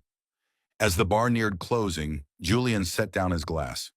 I'm starting a scholarship fund for underprivileged students, he said. I want you to be an advisor, to help design the program, and maybe teach music to the kids. Cassie blinked, surprised. Why me? Julian looked straight at her. Because you know how to inspire. I see that in your music. Cassie didn't answer right away. She needed time. Julian stood, leaving behind a business card. Think about it, Cassie. He walked away, but his gaze lingered, like a melody she couldn't forget. She held the card, her fingers brushing the guitar pendant. For the first time, she wondered if fate was daring her to play a new game. Manhattan in the afternoon buzzed like a never-ending symphony. Car horns, footsteps, and voices all blending on the streets below. Inside the sleek offices of Hayes Innovations, Cassie Monroe sat at a conference table, a stack of documents about the scholarship fund in front of her. She still wasn't used to this world, the glass walls, oversized screens, and the professional chill that hung in the air. But this part-time advisory job was an opportunity to stabilize her finances, and more importantly, to teach music to underprivileged students. Cassie, 28, her signature silver guitar pendant peeking from under her blouse, felt like she had stepped into a world that didn't quite belong to her. And the one who had brought her into it, Julian Hayes, was sitting across from her, those deep blue eyes more intense than she would have liked. Julian, 34, was no longer the cold CEO she'd kissed at the charity gala. He was still polished in a gray shirt, but something gentler surfaced when he spoke about the scholarship fund. We need a music program that actually inspires, he said, sliding a document across the table. What do you think about teaching guitar and songwriting to the kids? Cassie nodded, flipping through the papers, though her mind wandered. She still didn't understand why Julian had chosen her, a bartender, an unknown musician on YouTube, For this, the meeting ended, but Julian asked her to stay a little longer to discuss further. The office slowly emptied, golden light from the sunset spilling through the windows. Cassie placed the small guitar she always carried onto the table like a silent shield. "I've reviewed the plan," she said in a steady tone. "The kids need something practical, like learning how to turn their feelings into lyrics." Julian smiled slightly. "Like you do?" Cassie blushed. She hadn't expected him to be so familiar with her music. "I just write so I don't go crazy in this city," she said, half joking. Julian stood and walked to the window, gazing down at the streets. "You know, I used to play piano," he said, his voice low. "But I gave it up. Life didn't leave room for it." Cassie tilted her head, curious. "So why do you care about music now?"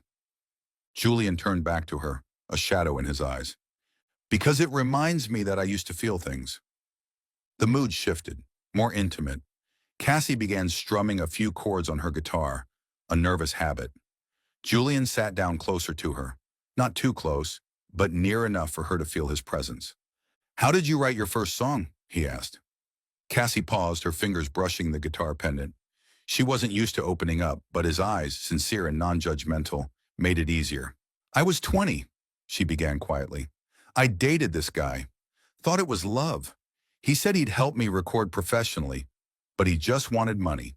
Took everything I saved for equipment, then left." She gave a bitter laugh. "I wrote my first song the night he disappeared. It was awful, but it kept me from falling apart." Julian listened without interrupting. He saw himself in her story. Betrayals, scars no one else could see. "And you?" Cassie asked, genuinely curious. "A guy like you probably has people around all the time. Why are you alone?" Julian looked at her, surprised by the bluntness. He sighed, and for the first time his mask slipped. 5 years ago, I was engaged. Her name was Elise. I thought she loved me, but she only wanted a tech project I was building. She sold it to my competitor and walked away. It was worth millions, but losing it didn't hurt as much as losing trust. Cassie was silent, hearing the pain in his voice. She strummed a gentle chord, trying to soften the air between them. "I don't really know what to say," she admitted, "but I think you deserve better." Julian smiled, his first real smile. "So do you, Cassie." They kept talking about the streets of New York, how Cassie found melodies in car horns and falling rain. Julian shared how he used to love jazz, but now only listened to music to escape pressure. Cassie teased, "Jazz? I thought you were more of a dry symphony kind of guy." Julian laughed, his eyes sparkling. "You make me want to listen to your music more." To break the tension, Cassie picked up her guitar. "Okay, but don't laugh," she warned, then strummed a slow melody. She sang Streetlight Lullaby, a song she'd written about wandering Brooklyn at night, searching for light in the dark. Her voice was clear and honest, the lyrics telling their own story. Under streetlights were just strangers, holding secrets, chasing dangers. Julian sat motionless, feeling something inside him stir with every note. By the time she sang the final line, he felt a part of himself fill that had long been empty. Cassie stopped, cheeks flushed. "It's not finished," she said, tucking her hair behind her ear. Julian looked at her, his voice husky. "It's perfect." He pulled out his phone, opened a recording app. "Sing it again. I want to keep it." Cassie laughed, shaking her head. "Are you nuts? I don't sing on command." But she still played a few chords again, letting him record a short clip. The sound of her guitar filled the office, like a secret only the two of them shared. As the sun finally set, Cassie packed up. Julian walked her to the elevator, the air between them lighter than ever. "Do you think music can heal?" he asked suddenly. Cassie looked at him, her eyes soft. "It saved me. Maybe it can save you too." Julian nodded, saying nothing more, but his eyes said everything. Cassie stepped outside, New York's night air wrapping around her. She thought about Julian, not the wealthy CEO, but the man with scars like hers.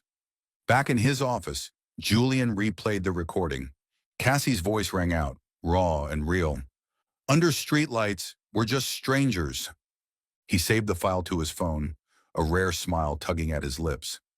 For the first time in years, he felt like he could trust someone, and her voice, He knew he wanted to hear it forever. Chapter 3. A Misunderstanding That Shattered Trust. The Plaza Hotel glittered like a palace, crystal chandeliers casting light over ball gowns and tuxedos at tonight's charity gala.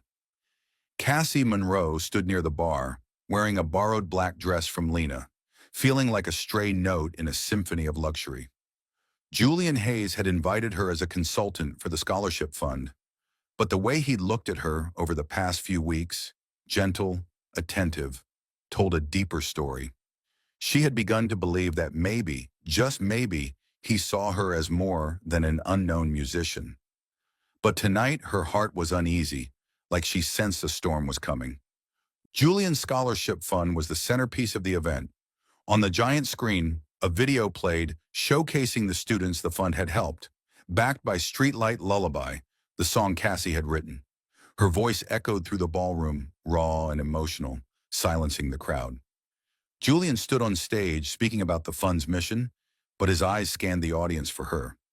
Cassie smiled, fingers clutching the strap of her bag where her lyric notebook rested.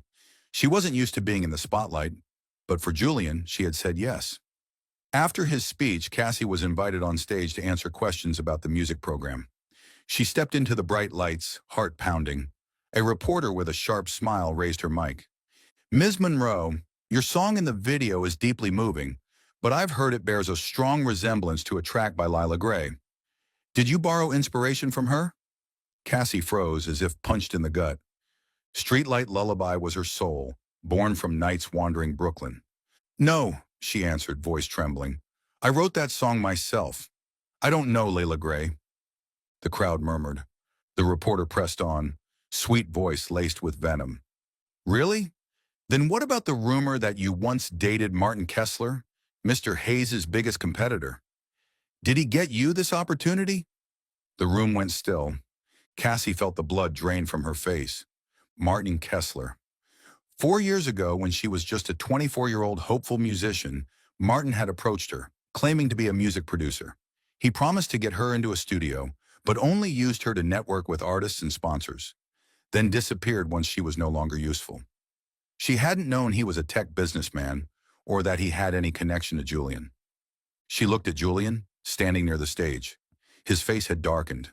The old pain, Elise's betrayal, selling his $1 million project to Kessler, clearly written in his expression. "I didn't know who Martin was back then," Cassie said, her voice cracking. "He was just some guy in the music scene. I have no ties to him." But her words were fragile, drowning beneath the crowd's skeptical whispers.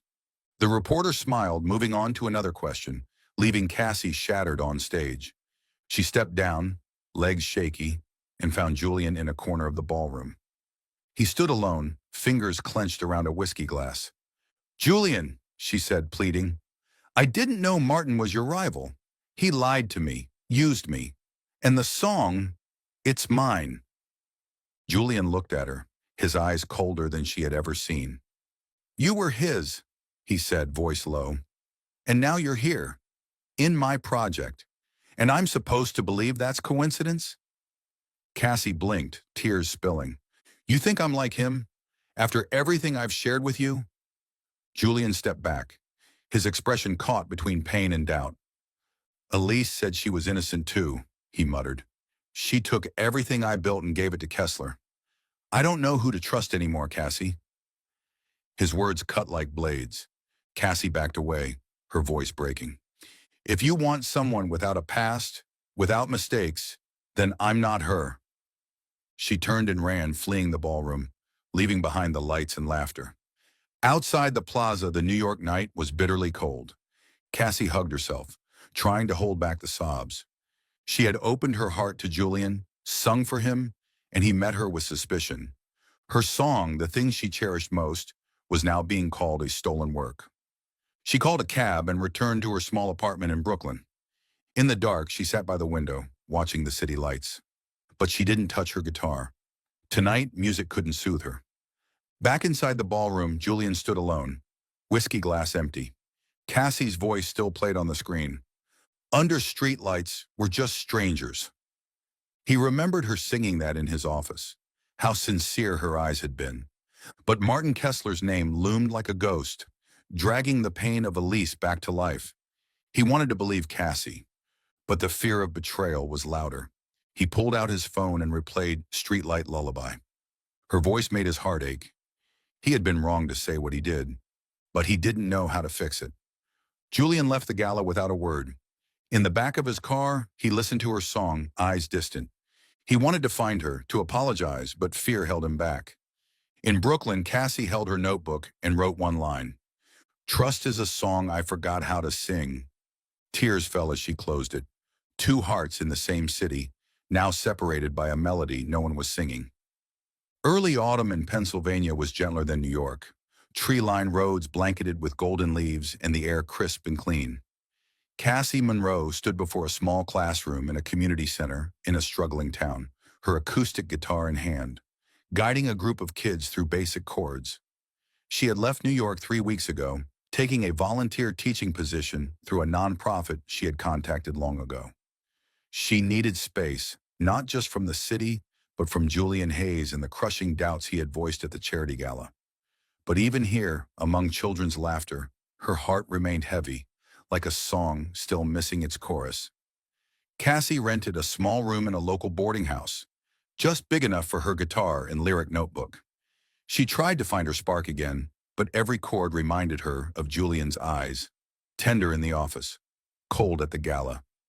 He'd called her a user, questioned even Streetlight Lullaby, a song born from her own broken pieces. She told herself she was strong, but the pain crept in like autumn wind through old windows. Meanwhile in Manhattan, Julian threw himself into work like a machine. Meetings, contracts, strategies for Hayes Innovations filled his days. But at night, he couldn't escape Cassie. He'd rewatch her cafe performance on YouTube, her voice whispering, "Under streetlights, we're just strangers." Each note felt like a quiet accusation. He had let fear cloud his trust. Martin Kessler, who'd once manipulated both Elise and Cassie, wasn't worth losing her. Julian opened his laptop and typed an email. Cassie, I'm sorry. I never should have doubted you. Your song, your voice, they're real. I want to make things right. He typed, deleted, typed again, but he didn't send it. Pride and fear of rejection held him back. Instead, he watched a new video Cassie had uploaded days ago, a song called Broken Chords. Its lyrics dripped with pain. You took my song, left me in silence. Trust was a note I couldn't find. Julian listened, heart clenched. She had written it because of him, because of what he said. He closed the laptop knowing he had to do something, but he didn't know where to start. In Pennsylvania, Cassie was teaching the kids how to write lyrics, encouraging them to tell their own stories through music. She smiled as one shy boy strummed his first chord, but her eyes drifted. She carried her guitar through town, playing in the park, at small cafes, trying to find herself again. One night she sat by the Susquehanna River, writing broken chords in her notebook. The lyrics poured out like tears. I sang for you, but you didn't hear. She uploaded the video, not expecting anyone to watch, only needing release. The next day an email arrived from Julian's Scholarship Foundation. Subject, Invitation to the Tech and Arts Conference. Cassie opened it, her heart thudding. It was an invitation to perform at a major conference in New York, where Julian would be the keynote speaker. At the bottom was a handwritten message. I want you to sing at the event. Your voice deserves to be heard. Cassie frowned and tossed her phone onto the bed. Was this pity? Guilt?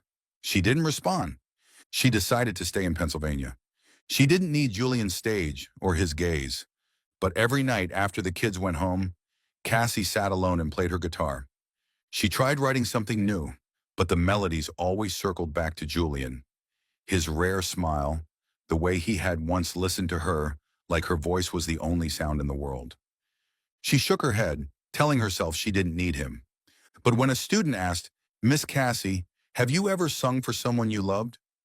She went silent, eyes stinging. She had sung for Julian, and he had walked away. Back in New York, Julian couldn't stop thinking about her. He visited the Rusty Anchor, hoping to see her, but found only Lena, who raised an eyebrow when she saw him. She's gone, Mr. CEO, Lena said, her voice biting. She's worth more than you thought. Julian nodded, leaving the bar hollow. He stopped by the cafe in Williamsburg, where he had once watched Cassie write lyrics. Her notebook was gone, but he pictured her sitting there, fingers drifting across the page. One night, he called her. The phone rang, but he hung up before she could answer. He didn't know what to say. He watched broken chords again, her lyrics slicing into him. "You broke the chords I played for you." He realized how deeply he had hurt her, and that he was the reason. He drafted another email. "Cassie, I was wrong. Please let me fix this."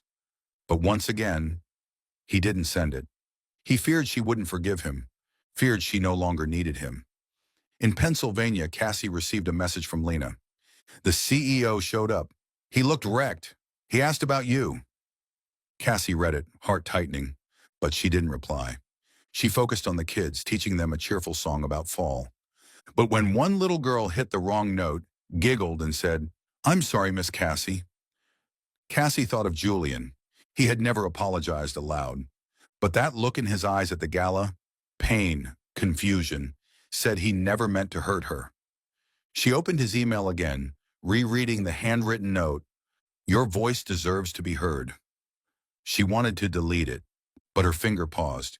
Instead, she closed the laptop, picked up her guitar, and played a new melody, one without words. It was sad, but somewhere in it was hope, like moonlight over the Susquehanna. She didn't know if she could forgive him, but she knew she hadn't forgotten. In his penthouse, Julian stared out over Manhattan. He played Streetlight Lullaby on his phone. Cassie's voice filled the silence. Tender, true. He made a decision. If he ever saw her again, he would apologize, no matter what it took. But where was that chance now when she was hundreds of miles away and their hearts were divided? By melodies no one dared to sing together. He turned off the lights, letting her voice echo in the darkness, hoping one day they'd find their way back. Still with us? If you're hearing this outside Soul Stories, come back to where the story truly began, with heart and honesty. Chapter 4. When Fate Comes Knocking. A bitter October night cloaked New York in shadows, the lights of skyscrapers flickering like candles in the dark. Inside the Javits Convention Center, hundreds gathered for a major tech conference where Julian Hayes, CEO of Hayes Innovations, stood on stage. A spotlight illuminated his navy suit as he spoke with calm authority about the future of technology and the mission of his scholarship fund. But his mind wasn't on the crowd. It was on Cassie Monroe, the woman whose voice had once awakened his heart. He had sent her an email, inviting her to perform tonight, hoping she'd come, but her silence lingered. He wondered if fate would bring them back together, or if he'd destroyed everything with his mistrust. His keynote ended with polite applause. Julian bowed, his gaze distant, and exited toward the parking lot, where his driver, Mike, waited by the black Bentley. "Long night, sir," Mike said, opening the door. Julian slid into the back seat, pulled out his phone, and saw a YouTube notification. Cassie had uploaded a new video. Broken chords. He tapped play. Her voice poured out, raw and aching. "You took my song, left me in silence." He closed his eyes, guilt rising like a tide. He had let his fear of betrayal eclipse his trust. He whispered, barely audible, "If there's a God, please give me a chance to make this right." The car moved down the avenue, city lights blurring past. Suddenly, a sharp screech. "Hold on, Mr. Hayes," Mike shouted. Julian looked up. Headlights blazed straight into them. The car swerved, then slammed into a median. The crunch of metal tore through the night. Julian was thrown against the door, glass shattering, blood trailing from his temple. Darkness swallowed him, and just before consciousness slipped away, he thought he heard her voice, soft, haunting. Under streetlights were just strangers. In a small Pennsylvania town, Cassie sat in her dimly lit rented room, her guitar resting quietly on the bed. She had just finished another music class for underprivileged kids, trying to find joy in their laughter. But her heart remained tangled in pain, haunted by the gala and Julian's words. "Your voice deserves to be heard." She tried to forget him, but every note she played led back to him. His gaze when she sang, the hurt in his accusations. She turned on the TV to shake the thoughts away, But a breaking news alert interrupted. Tech billionaire Julian Hayes in critical condition following car crash after major conference in New York. Foul play suspected. Images of the crushed Bentley flashed across the screen, police tape flapping in the wind. The anchor reported Julian was in the ICU, his condition grave. Cassie froze, the glass of water in her hand shattering on the floor. His smile, his wounded eyes, all of it crashed into her like a wave. She couldn't breathe. It was as if her own heart had stopped too. She dropped to her knees, clutching the small wooden cross hanging on the wall. Her grandmother's gift, long untouched. "Please, God," she whispered through tears, "don't let it end like this." Her faith had never been strong, but tonight it was the only light left. She thought of Streetlight Lullaby, the song she'd written for Julian, the one he'd once recorded. She had believed it was just a moment. Now she believed maybe, just maybe, she had been led to him, even if only to sing once. Cassie threw her guitar into the back seat of her aging Toyota Corolla. The Pennsylvania night was dark, but she drove, eyes blurred with tears. Highway lights streaked across her windshield. She whispered into the silence, "Please let me get there in time." She remembered what her grandmother used to say, "Faith is walking even when you can't see the path." She didn't know if she still loved Julian or if she was just terrified of losing him, but she had to be there. The radio flicked on automatically. She turned it off. She only wanted to hear the song inside her, holding secrets, chasing dangers. In New York, police combed through the wreckage.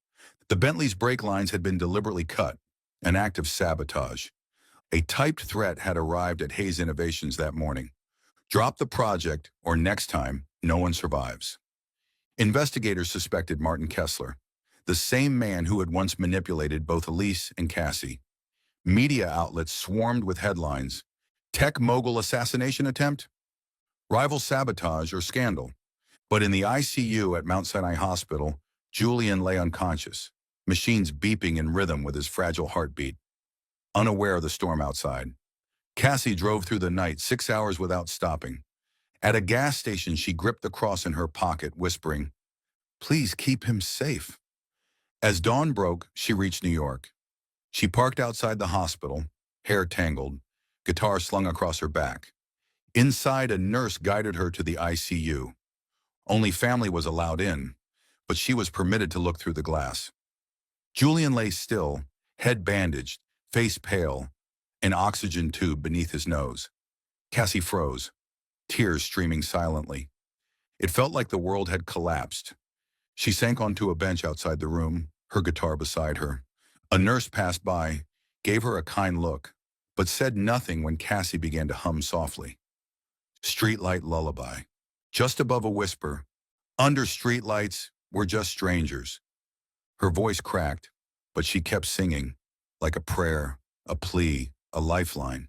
She believed, even if just a little, that God might be listening, that fate hadn't finished their story yet. As her song ended, she bowed her head, whispering, "Julian, please don't go." She didn't know if he could hear her, didn't know if he would wake, but she was there, with trembling faith and a voice full of love, hoping it was enough to bring him back. Inside the ICU, Julian's heartbeat, though weak, persisted, and somewhere, in the deep shadows of unconsciousness, a distant melody stirred. Familiar, soft, like her voice, like light calling him home. Mount Sinai Hospital shimmered under the cold, sterile, white lights, the steady beeping of machines marking a rhythm that refused to cease. Inside the ICU room, Julian Hayes lay motionless, his head and chest wrapped in white bandages, an oxygen tube beneath his nose. The sharp, commanding features of the powerful CEO had softened into something pale and vulnerable. Cassie Monroe sat beside him, trembling hands resting on the acoustic guitar across her lap. She had been there since morning, after driving all night from Pennsylvania, fueled only by fragile hope and a desperate prayer that God would keep him alive. Her eyes stayed fixed on Julian as if the moment she looked away, he might vanish. Cassie hadn't slept. She hadn't eaten, save for a weak cup of coffee from the vending machine. The nurse had allowed her into the ICU for a few hours, with one rule: no noise. But she hadn't said anything about singing softly. Her hair was tangled, her eyes red from crying. She thought of those brief but unforgettable weeks, working with Julian, the way he had listened to Streetlight Lullaby in his office, how his eyes had softened like he was about to say something that never came. Then the gala, his doubt, his cruel words. She'd left New York believing she was strong enough to forget him. But now, seeing him like this, broken and still, she knew she wasn't strong enough to lose him. She reached out, placing her hand gently on his. His skin was cold. "Julian," she whispered, her voice cracking. "I thought I was strong when I left New York, when I ignored your email. But I'm not. I'm weak. I can't lose you." Tears slipped down her cheeks, soaking into her worn coat. She bowed her head, murmuring a prayer. "Dear God, please give him another chance. If this is destiny, don't let it end like this." Her faith had always been a flicker, but now it was the only light guiding her through the dark. She picked up her guitar, her fingers brushing softly over the strings, and then she began to sing. Her voice was fragile, barely more than a breath.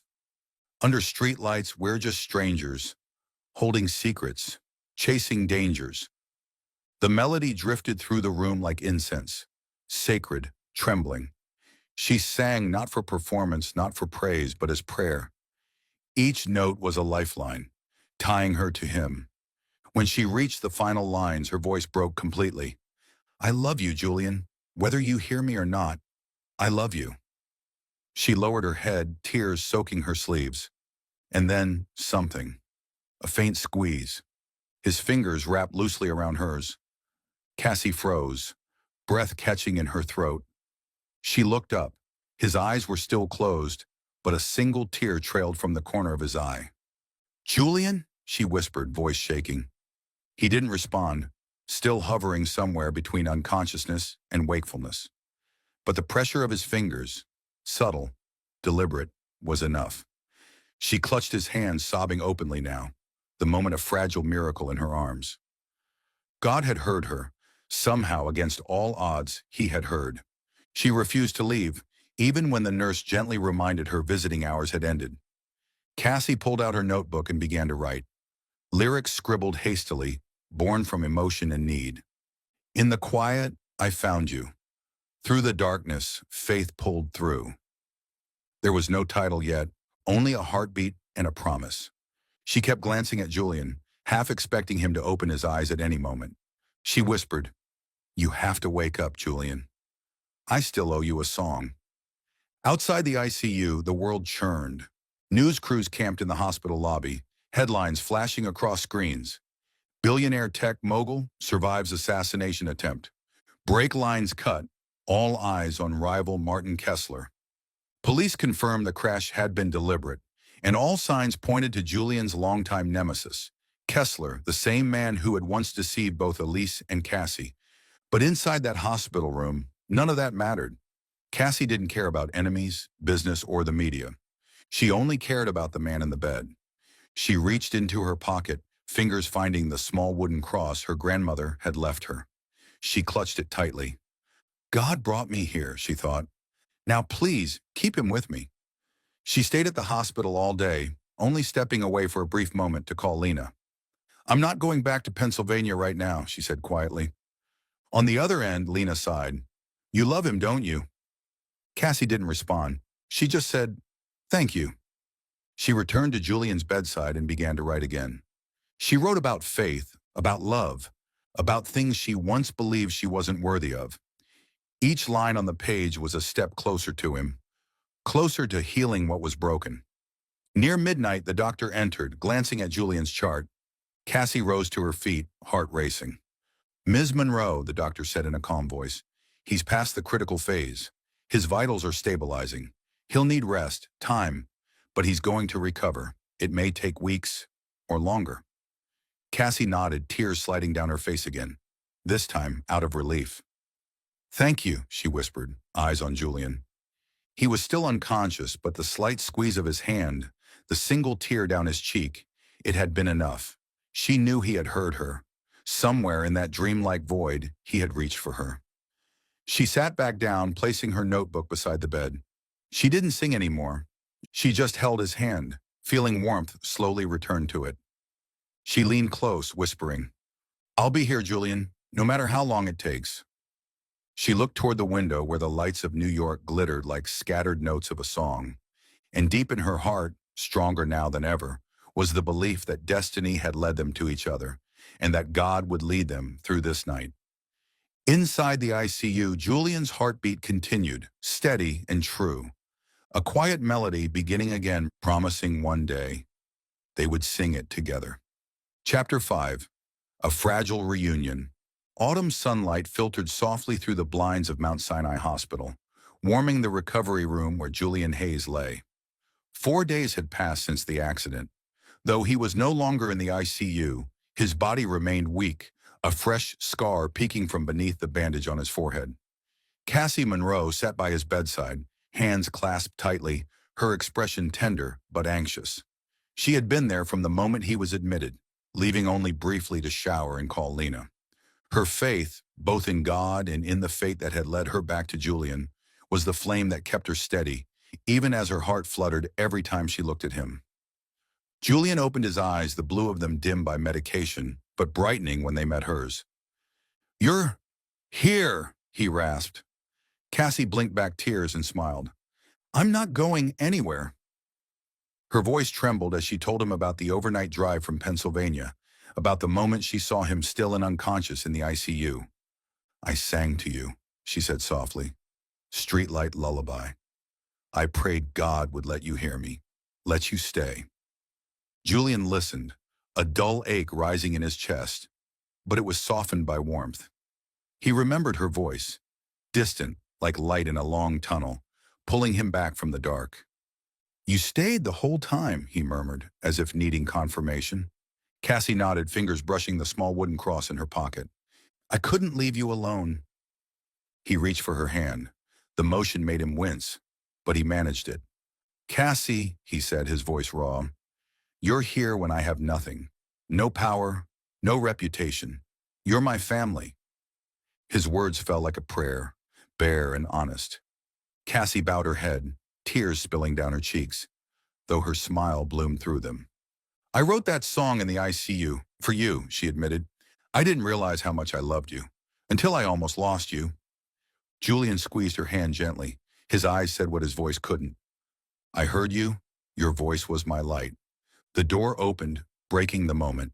Emma Hayes stepped inside, her blonde hair tied back, her gray suit perfectly pressed. At 38, she was a respected attorney in Boston, always composed, but her eyes now brimmed with concern. "Julian," she said, her tone firm but shaky, "you scared me to death." She leaned down to hug him gently, careful not to jostle his injuries. Julian offered a faint smile. "You got here fast, Emma." Her gaze shifted to Cassie, curious but kind.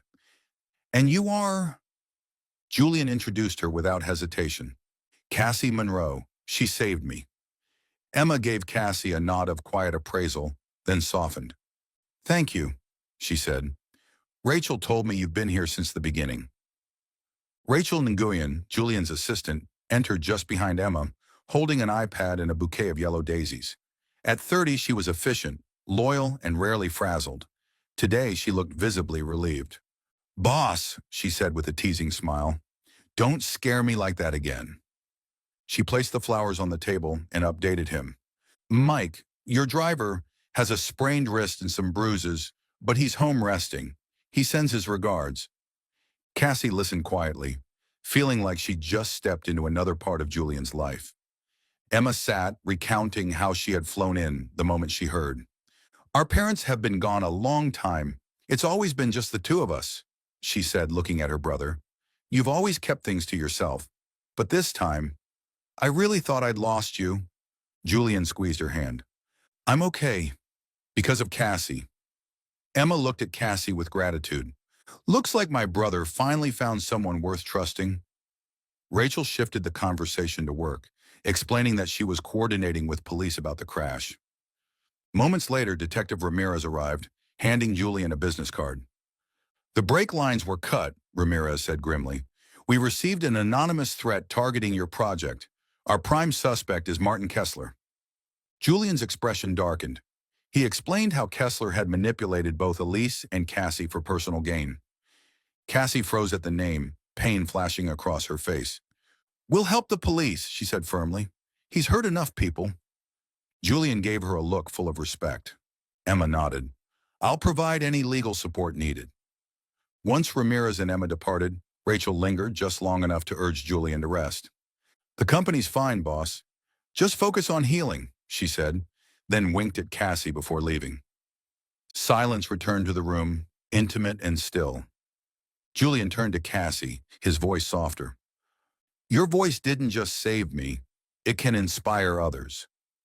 He proposed that she perform at the Foundation's major upcoming event once he recovered, so the world could hear her gift. Cassie blushed. "I'm not a star, Julian." He smiled faintly, despite the pain. "You're my star." Cassie shared stories of the kids in Pennsylvania, how they were learning chords and writing their first lyrics. Julian listened, his eyes gleaming. "You make me want to live better," he said. Cassie leaned down and kissed his forehead, a soft, reverent touch. "Then you better get well," she whispered. "I still have so many songs for you." She placed her notebook on the bedside table, open to a new song. "In the quiet, I found you." Julian reached out, touching the page. His eyes said he understood. This song belonged to them. Cassie stepped into the hallway, sat on a bench, and whispered a quiet prayer. "Thank you, God, for keeping us." Her faith had carried her through fear, and now it lifted her toward hope. Outside the hospital, New York glittered, its lights like scattered notes waiting to be sung. Julian and Cassie had found each other again, fragile but real. And with Cassie's music as their bridge, they would begin anew, trusting that fate and faith would guide their next verse together. You're watching Soul Stories, home of original, heart-touching tales. Leave a comment and don't forget to subscribe. This story lives here and only here. Thank you for being with us. Chapter 5. Building a Future Together. 3 months after the accident, New York was wrapped in the golden glow of autumn. Leaves danced across the sidewalks, and the chill in the air carried the scent of change. Julian Hayes, though still walking with a cane, had finally left Mount Sinai and returned to his Manhattan penthouse. The scar on his forehead had faded, but his eyes shone brighter than ever, thanks to Cassie Monroe. She was by his side every day, her guitar slung over her shoulder, her smile like sunlight in every room. Her faith in God and in the destiny that had brought them through darkness was the wind beneath them both. Now, hand in hand, they were rebuilding what had once been broken. Cassie, now a co-founder of Julian's Scholarship Foundation, threw herself into reviving the project. Together, they planned a benefit concert at Lincoln Center, blending music and mission to support underprivileged students. Though nervous, Cassie agreed to headline the event, bringing Streetlight Lullaby and a new song, Quiet Light, to the stage. Julian, still in recovery, managed the work from home, with Rachel, his steadfast assistant, handling logistics. Emma, Julian's sister, flew in from Boston to provide legal support, ensuring the foundation ran smoothly. Each morning, Cassie arrived at Julian's penthouse with coffee from their favorite Williamsburg cafe and her lyric notebook in hand. They sat by the window overlooking Central Park, talking about the foundation and about the future. Julian, once guarded, opened up more each day, telling her stories of his childhood with Emma, playing piano in their parents' home in Connecticut. Cassie spoke of writing songs in her Brooklyn apartment to keep the pain at bay. "I think God gave me music," she whispered one morning, fingers touching the cross in her pocket, "so I could find you." Julian smiled, lacing his fingers with hers. "And I thank him for that." One crisp afternoon, they walked slowly through Central Park, leaves falling like golden confetti around them. Julian's steps were careful but sure.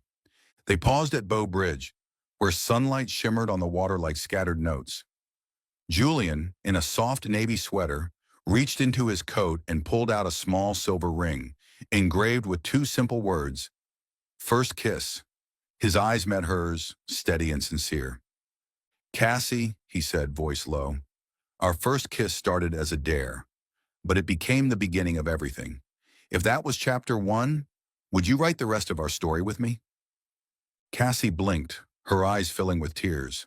She thought of that night at the gala, of his voice in the ICU calling her family, of his hand in hers when he came back to life. She nodded, voice trembling. Yes, Julian, forever.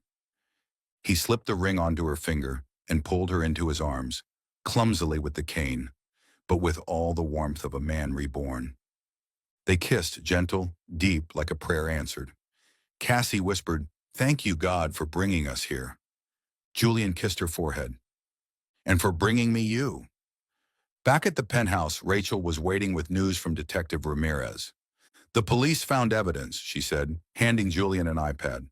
"A former employee of Kessler confessed. He hired someone to sabotage your brakes." Emma arrived moments later, adding, "I've spoken with attorneys in New York. Kessler won't walk away from this." Julian squeezed Cassie's hand, his expression resolute. "He hurt both of us," he said. "Now, we end this." Cassie nodded, a sense of peace washing over her. The ghost of Martin Kessler no longer held power over them. The night of the Lincoln Center concert arrived like a hush before a song. Cassie stood backstage, clutching her guitar, heart pounding. She wore a simple blue dress, her hair loose, her nerves electric. Julian sat in the front row beside Emma and Rachel. His eyes held pride, reverence, love. Mike, his driver, his arm fully healed, was there too, clapping enthusiastically. As the lights dimmed and then rose, Cassie stepped onto the stage. She opened with Streetlight Lullaby. Under streetlights were just strangers. The audience fell into reverent silence, then erupted into applause. She followed with Quiet Light, the song she'd written in the hospital. In the quiet, I found you through the darkness. Faith pulled through. Her lyrics told their story, from an impulsive kiss to a confession beside a hospital bed. By the final note, the crowd was on its feet, many with tears in their eyes. Julian's heart swelled. The press later called her an indie voice with soul, the future of New York music. But for Cassie, the only review that mattered was the look in Julian's eyes. "You are my everything." After the show, they hosted a small gathering at the penthouse. Emma raised her glass, teasing, "I never thought my buttoned-up brother would get engaged to a rising star." Rachel grinned. "I bet Mike didn't see it coming either. He's been retelling that romantic hospital saga all week." Mike shrugged from the corner. "I just drive the car, but I knew she was special from day one." Cassie blushed, leaning into Julian's shoulder. He kissed her hair and whispered, "You make everything better." When the guests had left, Julian and Cassie stood at the window, gazing down at Central Park. She strummed a few gentle chords on her guitar, a new melody humming to life, one still without lyrics. Julian wrapped his arms around her from behind, his voice soft. "Write this one for us." Cassie nodded, her fingers brushing the ring marked first kiss, and in her heart, she whispered, "Thank you, God, for giving us a future." Her music, now part of their shared life, flowed like the city lights below, guiding them forward. Hand in hand, they faced the unknown. With love and faith, nothing could break them. Martin Kessler remained a name in a file, no longer a shadow. Cassie and Julian, bound by music and fate, were writing their next song together. A song called Forever. 1 year after the accident, Manhattan shimmered in lights for the charity gala at the same glass tower in Midtown, where Cassie Monroe and Julian Hayes had first met. The marble floors gleamed beneath crystal chandeliers that sparkled like musical notes, and the laughter of the elite mingled with the clinking of wine glasses. Cassie stood backstage, dressed in a radiant red gown that hugged her figure, a guitar in her arms and her heart pounding. Tonight she wasn't a bartender. She was the star of the evening, about to perform Forever's song, a piece written about her and Julian's journey, from a daring kiss to a lifelong promise. Julian, fully recovered, stood near the stage, his black tux accentuating his steady frame. The faint scar on his forehead was the only visible trace of the past, but his eyes gleamed as he watched Cassie. Their scholarship fund had now supported hundreds of students, and tonight's gala celebrated that success. Emma sat at the front table, eyes shining with pride. Rachel, ever the multitasker, was overseeing logistics while whispering to Mike, who had returned to work after the crash. "She's going to make everyone cry," Rachel murmured. Mike nodded, smiling. "I knew from the first time I saw her sing." Cassie stepped into the spotlight, her hair cascading over her shoulders. She strummed the first chord, her voice clear and soulful as Forever's song began. "From a dare to a dream, you found me. In the chaos, love crowned me." The lyrics trace their love story, from that impulsive kiss at a gala, to a whispered "I love you" in a hospital room, to the first kiss ring beneath the trees of Central Park. The room stilled. Many reached for tissues as tears welled up. Julian watched, heart full, remembering the first time she sang Streetlight Lullaby. She had cracked open the walls around his heart, and now she was his world. As the final note lingered, the crowd rose to their feet, applause thunderous. Cassie smiled and bowed, but her eyes searched only for Julian. He walked onto the stage, took the microphone, and spoke, his voice low, clear, unwavering. "1 year ago, in this very place, one kiss broke down every wall I had." He turned to her, gaze locked. The audience buzzed, sensing something monumental. He knelt, pulling a gold ring from his jacket, more brilliant than the first, but still engraved with the words, "First Kiss." "Cassie Monroe," he said, "you gave me a family, a song, a life. Will you turn our first kiss into our forever kiss?" Cassie's eyes shimmered with tears. She looked at the man who had once doubted her, nearly lost her, but now stood as her everything. "Yes, Julian," she whispered, "forever." The room erupted. Applause, cheers, a few joyful whistles. Julian slipped the ring onto her finger and rose, pulling her into his arms. They kissed, not as a dare, but as a promise. Cassie whispered, fingers brushing the cross in her dress pocket. "Thank you, God, for him." Julian kissed her forehead and echoed, "And for you." Emma stood, clapping through tears. "My stubborn little brother finally got it right," she said to Rachel, laughing. Rachel raised her phone to capture the moment. "This is definitely going viral." Mike nodded, warm-eyed. "They earned it." In a corner, Lena shouted, "You better get married fast, Monroe." Cassie laughed, leaning into Julian. It felt like the whole world was singing with her. After the proposal, she returned to the stage and sang Quiet Light, the song born in the silence of the ICU. Her voice soared through lyrics of faith and love that had carried them through darkness.